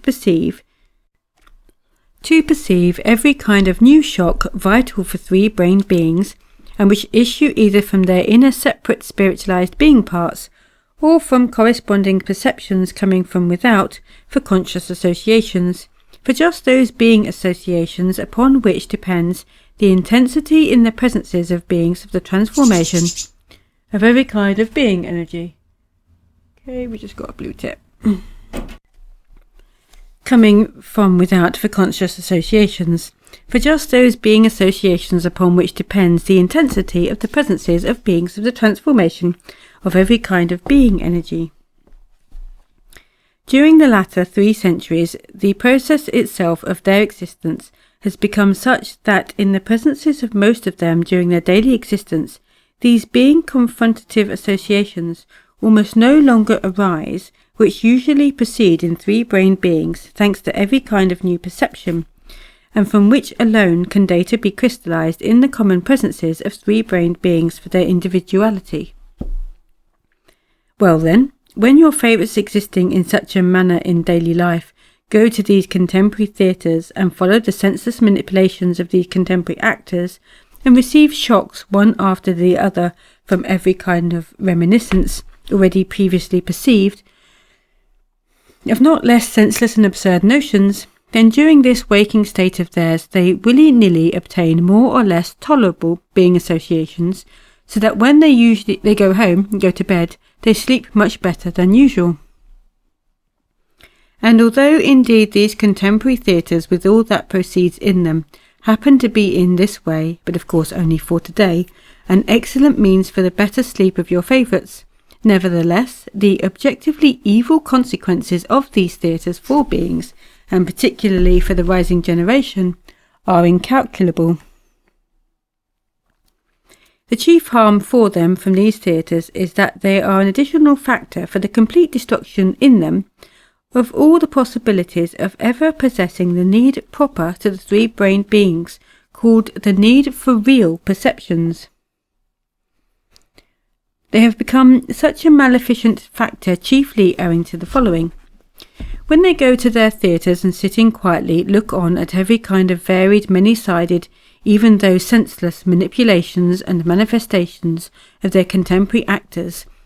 then although they are in their usual waking state, yet every kind of association, both thinking and feeling, proceeds in them exactly as they proceed during their complete passivity or sleep.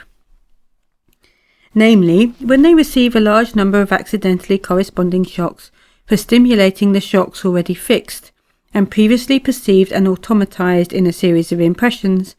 and when they reflects these the functioning of what are called organs of digestion and sex, then in consequence obstacles arise in their presences for the proceeding even of those pitiable conscious being associations which have already somehow become automatized to produce in them a more or less correct tempo for the transformation of the substances required for that passive existence of theirs, during which there must be transformed substances required for their active existence. In other words, when they happen to be in these theatres, they are not entirely in that passive state in which the proceeding of the transformation of substances required for their usual waking state has somehow become automatized in them also, with the result that these contemporary theatres of theirs have come to be for them only an additional maleficent factor for the destruction, as I said, of the need for real perceptions. Among many other aspects of the maleficence of this contemporary art of theirs, one of the most obviously ignored, but for all the 3-brained beings there, one of the very harmful in respect of the possibility of the acquisition of conscious, what is called individual being, is the radiations of the representatives of contemporary art themselves. Although these maleficent radiations gradually become there the lot or more specific attribute of the representatives of all the branches of their art, yet my detailed physiochemical investigation definitely showed me that they are always most maleficent in those mentioned contemporary artists or actors who mime in these contemporary theatres of theirs. The maleficence for all the other of your favourites of the totality of the radiations issuing from them has become distinctly noticeable, particularly in recent times of their present civilization. Although certain of the ordinary beings there long ago used to become such professionals, yet in former times, on the one hand, every kind of data for Hasnamussian properties did not become completely crystallized in the presences of all these professionals, and on the other hand, other of your favourites obviously instinctively felt the maleficent influence issuing from these professionals, and hence were on their guard and behaved towards them in a corresponding manner and very carefully. Namely, in former centuries, such artists or actors were everywhere relegated by other beings to the lowest caste and were regarded with contempt, and even at the present time there in many communities, for instance, on the continent Asia, it is not proper to shake hands with them, as one almost always does when meeting beings similar to oneself. Even up till now, it is said in these said communities it is also considered defiling to sit with such actors at the same table and to eat together with them. But the contemporary beings of that continent, which at the present time is the chief place of what is called their cultured existence, not only put these contemporary actors on a level with themselves in their inner relations, but even largely imitate their appearance, and at the present time to do so pretty thoroughly. The custom of shaving the head The custom of shaving the beard and moustache, now followed by all your favourites, is a very good example for confirming what I've just said. I must tell you that in the past epochs, these terrestrial professional actors had always to go with shaved moustaches and beards during the ordinary process of their existence. They had to shave these expressors of masculinity and activity because always playing the roles of other beings, they had often to change their appearance, and for this they had not only to put on their face a corresponding what is called paint, but also to wear wigs and false moustaches and beards, which they could not possibly do if they had their own beards and moustaches. And secondly, because the ordinary beings of all former communities there, considering such acts as dirty and harmful influence, and fearing to fail to recognise them if they chanced to meet them in ordinary conditions of existence, and of somehow touching them, then promulgated everywhere a severe law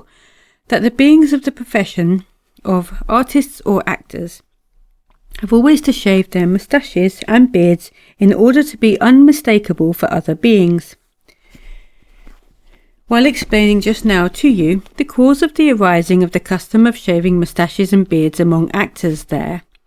I recall a very sensible, what is called measure of justice, of the three-brained beings of the epoch of the Tikliamishian civilization, connected also with the shaving of the hair, but in this case with the hair growing on the heads of the beings there.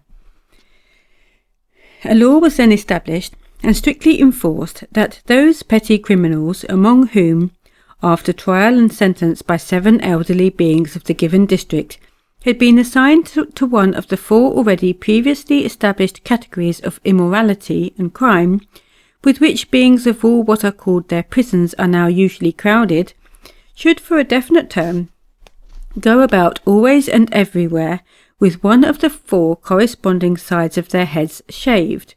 and furthermore, any such convicted being was obliged to uncover his head whenever he met or spoke with others. It's interesting to note that there then existed a law of the same kind about shaving the head in regard to the immoral behaviour of women.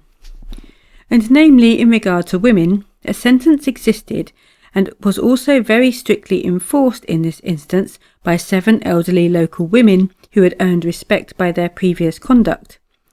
And the penal measures for women corresponded to the 4 manifestations which were then considered there for women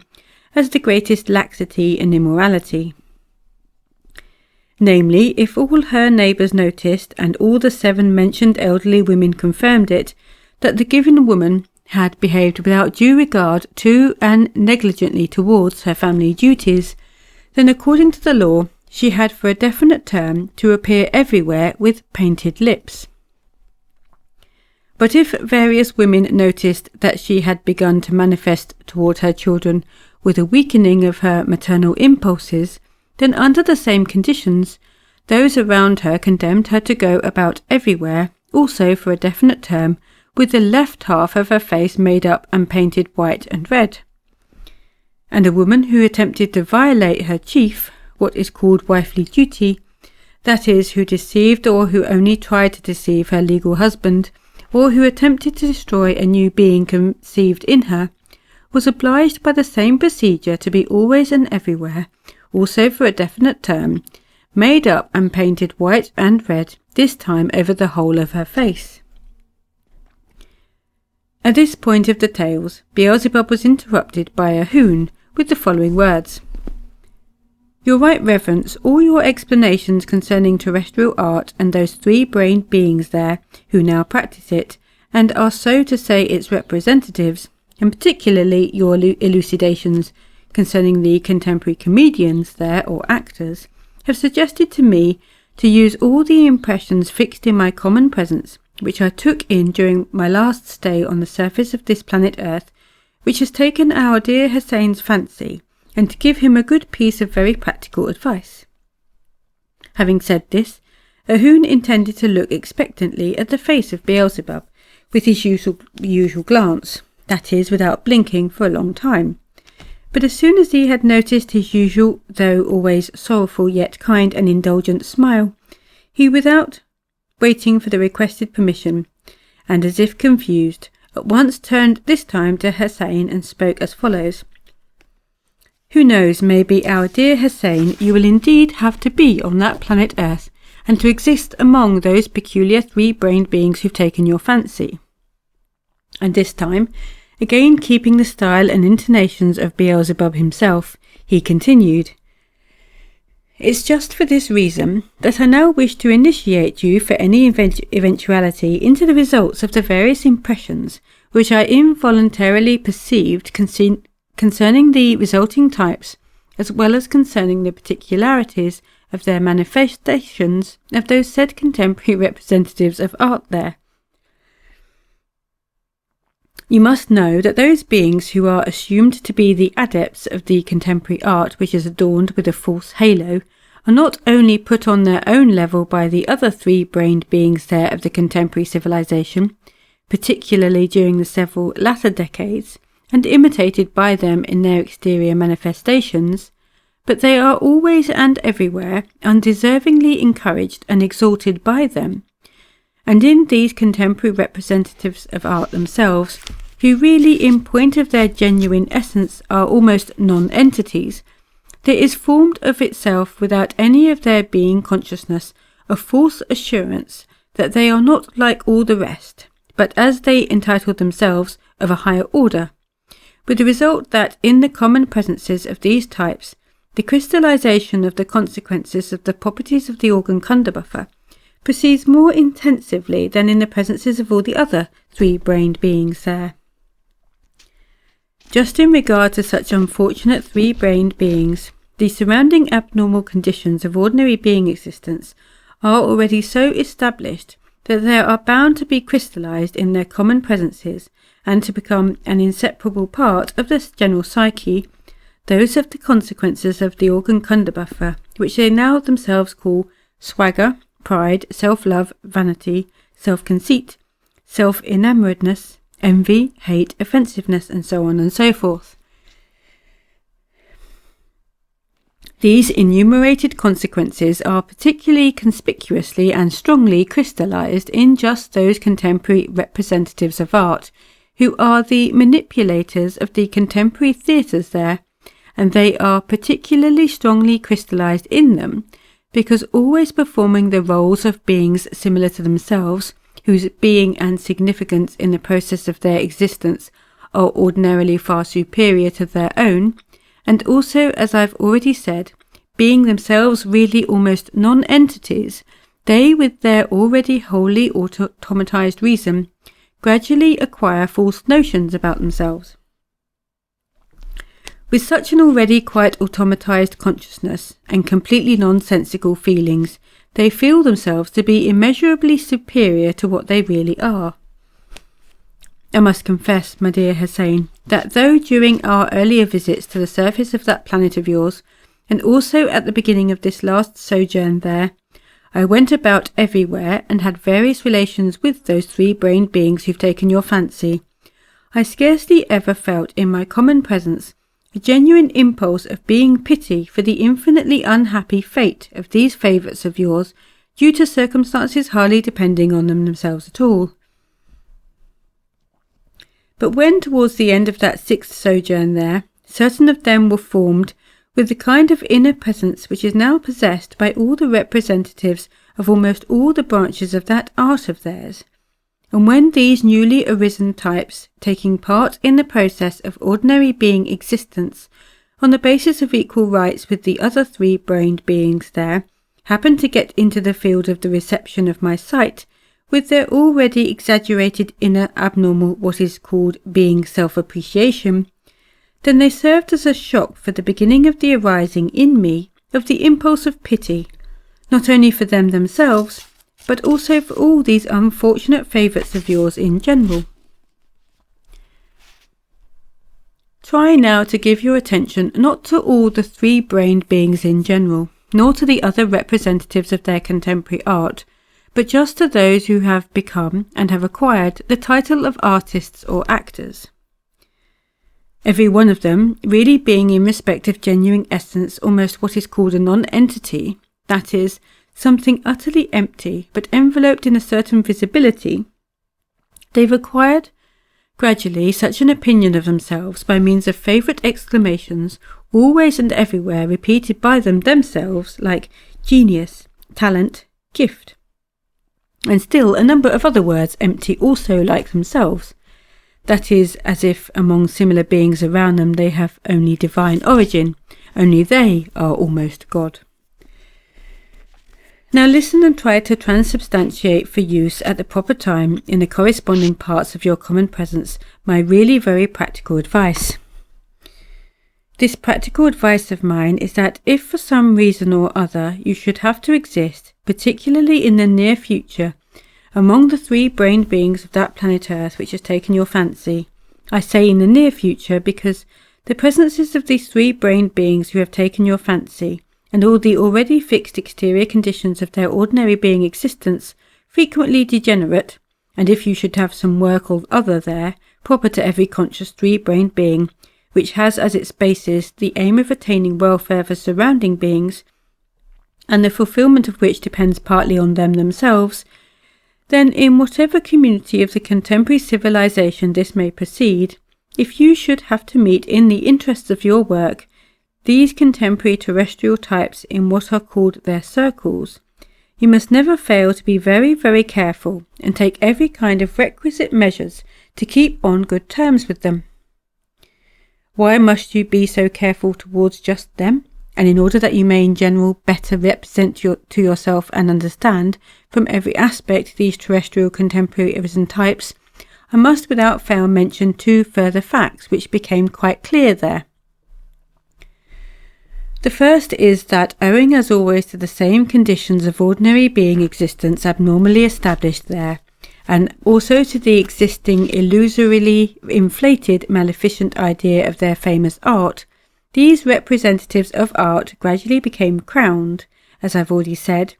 with an imaginary halo in their preconceived picturings and notions of other three-brained beings there,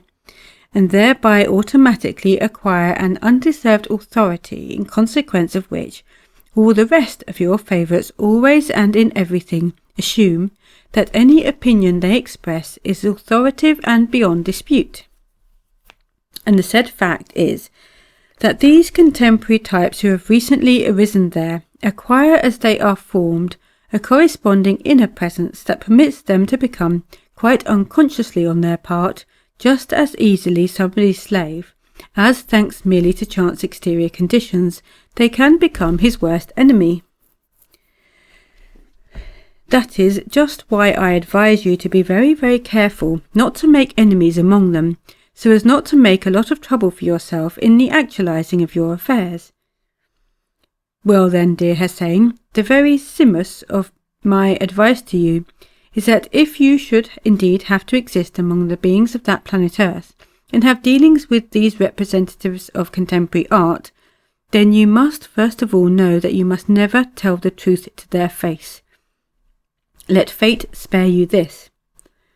Any kind of truth makes them extremely indignant, and their animosity towards others almost always begins from such indignation. To such terrestrial types you must always say to their face only such things as may tickle those consequences of the properties of the organ Kundabuffer, unfailingly crystallized in them,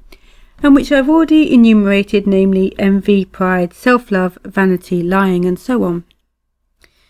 And the means of tickling which infallibly act on the psyche of these unfortunate favourites of yours are, as I noticed during my stay there, the following. Suppose that the face of one of these representatives of art resembles the face of a crocodile, then be sure to tell him that he is the image of a bird of paradise. If one of them is as stupid as a cork, say that he has the mind of a Pythagoras. If his conduct in some business is obviously super idiotic, tell him that even the great cunning Lucifer could not have thought out anything better. Suppose that on his features you see signs that he has several terrestrial diseases from which he is progressively rotting day by day, then with an expression of astonishment on your face ask him, "Do please tell me what is your secret for always looking so fresh, like peaches and cream," and so on. Only remember one thing, never tell the truth. Although you have to behave in this manner towards all the beings in general of that planet, it is particularly necessary to do so towards those representatives of all the branches of contemporary art. Having said this, Ahun, with the affectation of a Moscow suburban matchmaker at the marriage of her clients, or of the proprietress of a Parisian fashion workroom in what is called a high-life cafe, began rearranging the folds of his tail. And Hussein, looking at him with his usual sincerely grateful smile, said, "Very many thanks to you, dear Ahun, both for your advice and, in general, for your elucidation of certain details of the strangeness of the psyche of the three-brained beings of that, in all respects, ill-treated planet of our great universe." And then he turned to Beelzebub himself with the following words. "Please tell me, kind grandfather, is it really possible that nothing has resulted from the intentions and efforts of those Babylonian learned beings, and that indeed nothing whatsoever has passed of those fragments of knowledge which are already then known on the earth to the contemporary three-brained beings of that strange planet?" At this question of his grandson, Beelzebub said as follows. "To the great sorrow of everything existing in the universe, scarcely anything has survived, my boy, from the results of their labours, and hence nothing has become the property of your contemporary favourites. The information they indicated in the said manner passed from generation to generation only in all for a few of their succeeding centuries, thanks to their chief particularity, namely to the periodic process of reciprocal destruction. There almost wholly disappeared from amongst the ordinary beings there, soon after the period of the Babylonian magnificence, not only the legomenism concerning the keys to the lawful inexactitudes in the law of sevenfoldness, contained in each of the branches of the being a falconer and soldinia, but, as I've already told you, there gradually also disappeared even the very notion of the universal law of the holy heptaparapashinok, which in Babylon only then they called the law of sevenfoldness. Every kind of conscious production of the beings of the Babylonian period was gradually destroyed, partly owing to decay from time and partly owing to the process of reciprocal destruction. That is to say, to that degree of that psychosis of theirs called the destruction of everything existing within the sphere of the perception of visibility. Thanks chiefly to these two causes, almost all the consciously actualized results of the learned beings of the Babylonian epoch gradually disappeared from the surface of that ill-fated planet, and at such a tempo that after 3 of their centuries, scarcely any of them were left. It must also be noticed that, thanks to the second mentioned cause, there also there also gradually diminished and finally almost entirely ceased the employment of that new form which had been established since Babylonian times for the transmission of information and various fragments of knowledge to subsequent generations through the beings they called initiates of art. About the disappearance there of just that practice of certain beings becoming initiates of art I know very well, because just before my departure forever from that planet, I had to elucidate this very carefully for another aim of mine. And for the purpose of making this clear, I even specially prepared a very good Ticlunia from among the beings there of the female sex and made these elucidations of mine through her. Ticlunias were formerly called their Pythonesses, but contemporary ones are now called mediums. So then I made it clear that there in most recent times only 4 of such beings, initiates of art, still remained by means of whose what is called immediate line of inheritance. The keys to the understanding of the ancient art still continue to be transmitted, and under this transmission, by inheritance, now proceeds there under very complex and arcane conditions. Of these 4 contemporary initiated beings, one comes from amongst those who are called Redskins, who dwell on the continent America, another from among the beings dwelling on what are called the Philippine Islands, the third from the beings of the continent Asia, from the country called the source of the river Piangi, and the 4th and last from amongst those who are called Eskimos. Now listen why I used the expression almost when I said that at the period of 3 of their centuries after the Babylonian period, there almost entirely ceased to exist every kind of conscious and automatic reproduction of the being Alfalcana and Soldinia.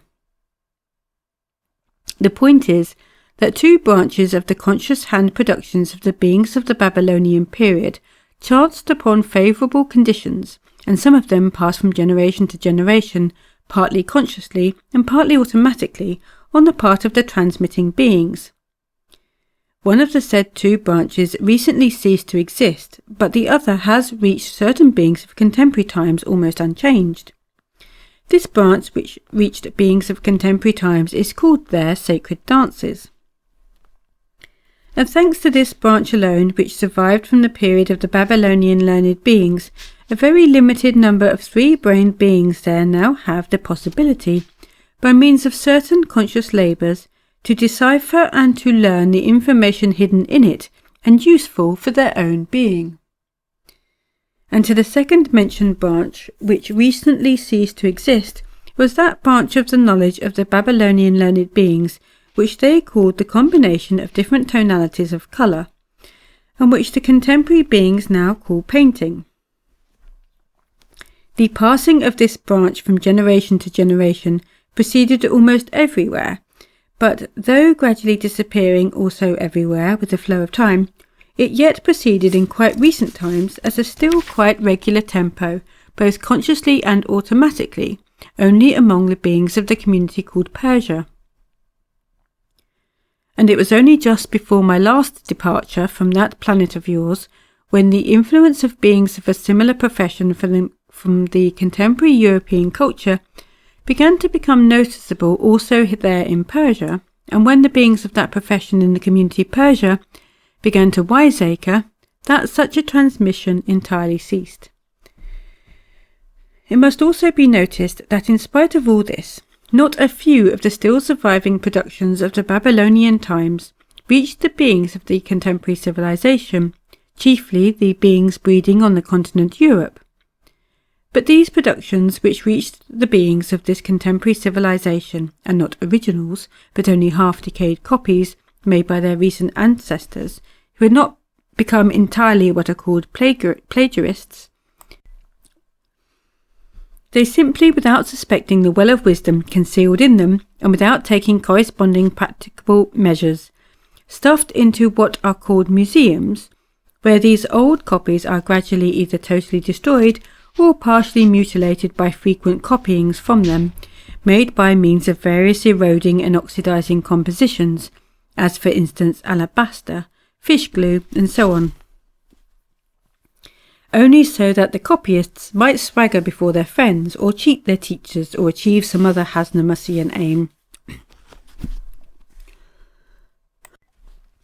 It must in fairness be remarked that now and again certain beings of the contemporary civilization have suspected that something was concealed in the productions which chanced to reach them in the original, specially created then in Babylon, by members of the club of the adherents of legomanism,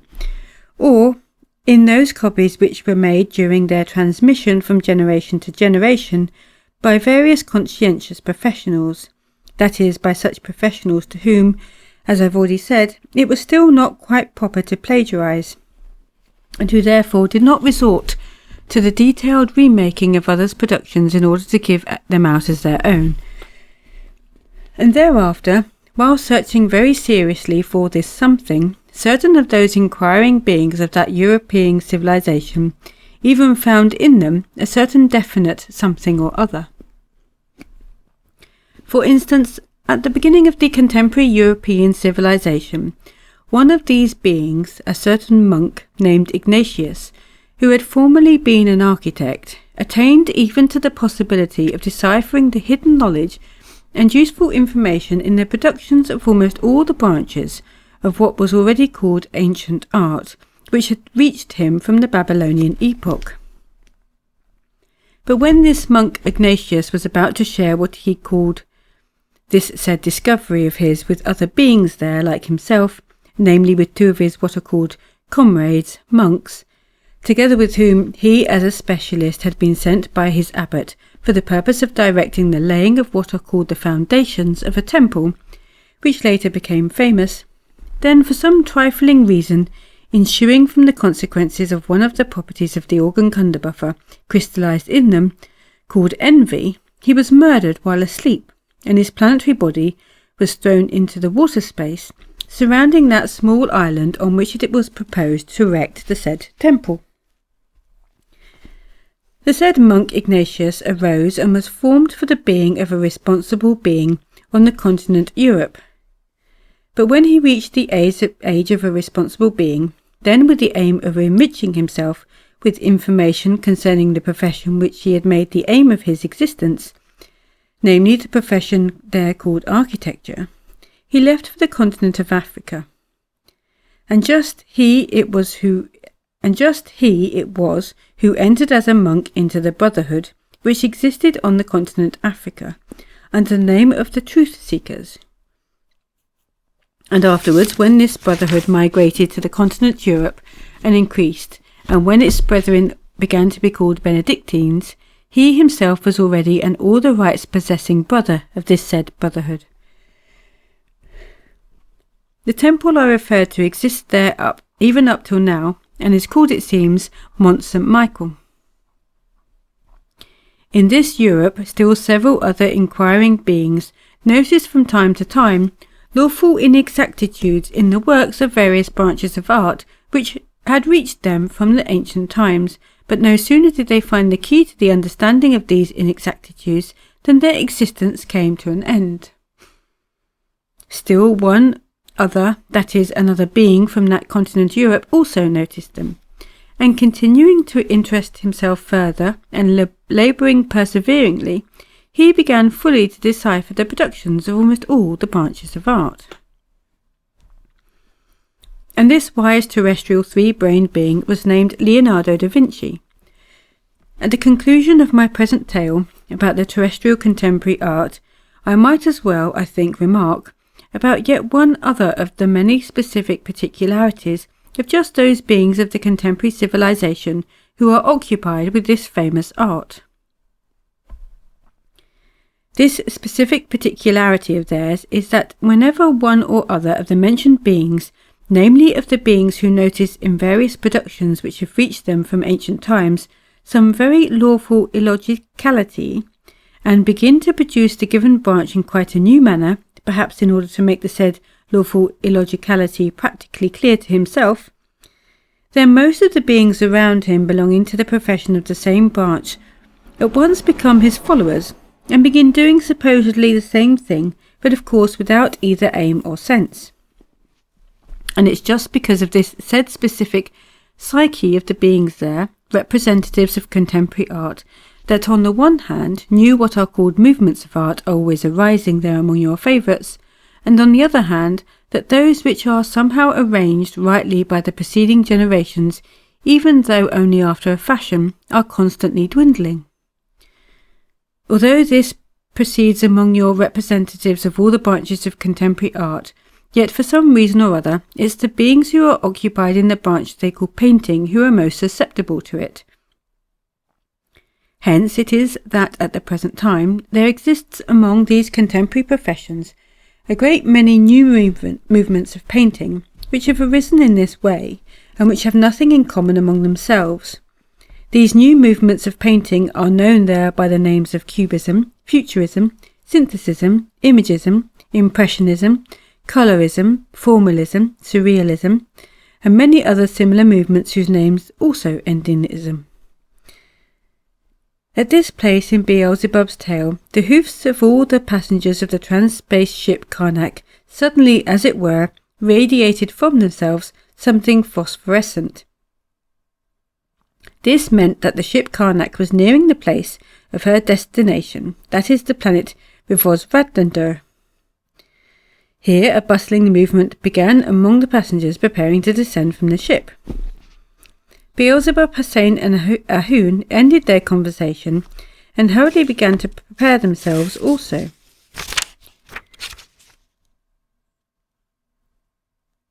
The phosphorant gleaming of the hooves was obtained because, concentrated in a particular proportion, they were directed from the engine room to that part of the ship, the holy parts of the sacred omnipresent Okidanok. End of chapter.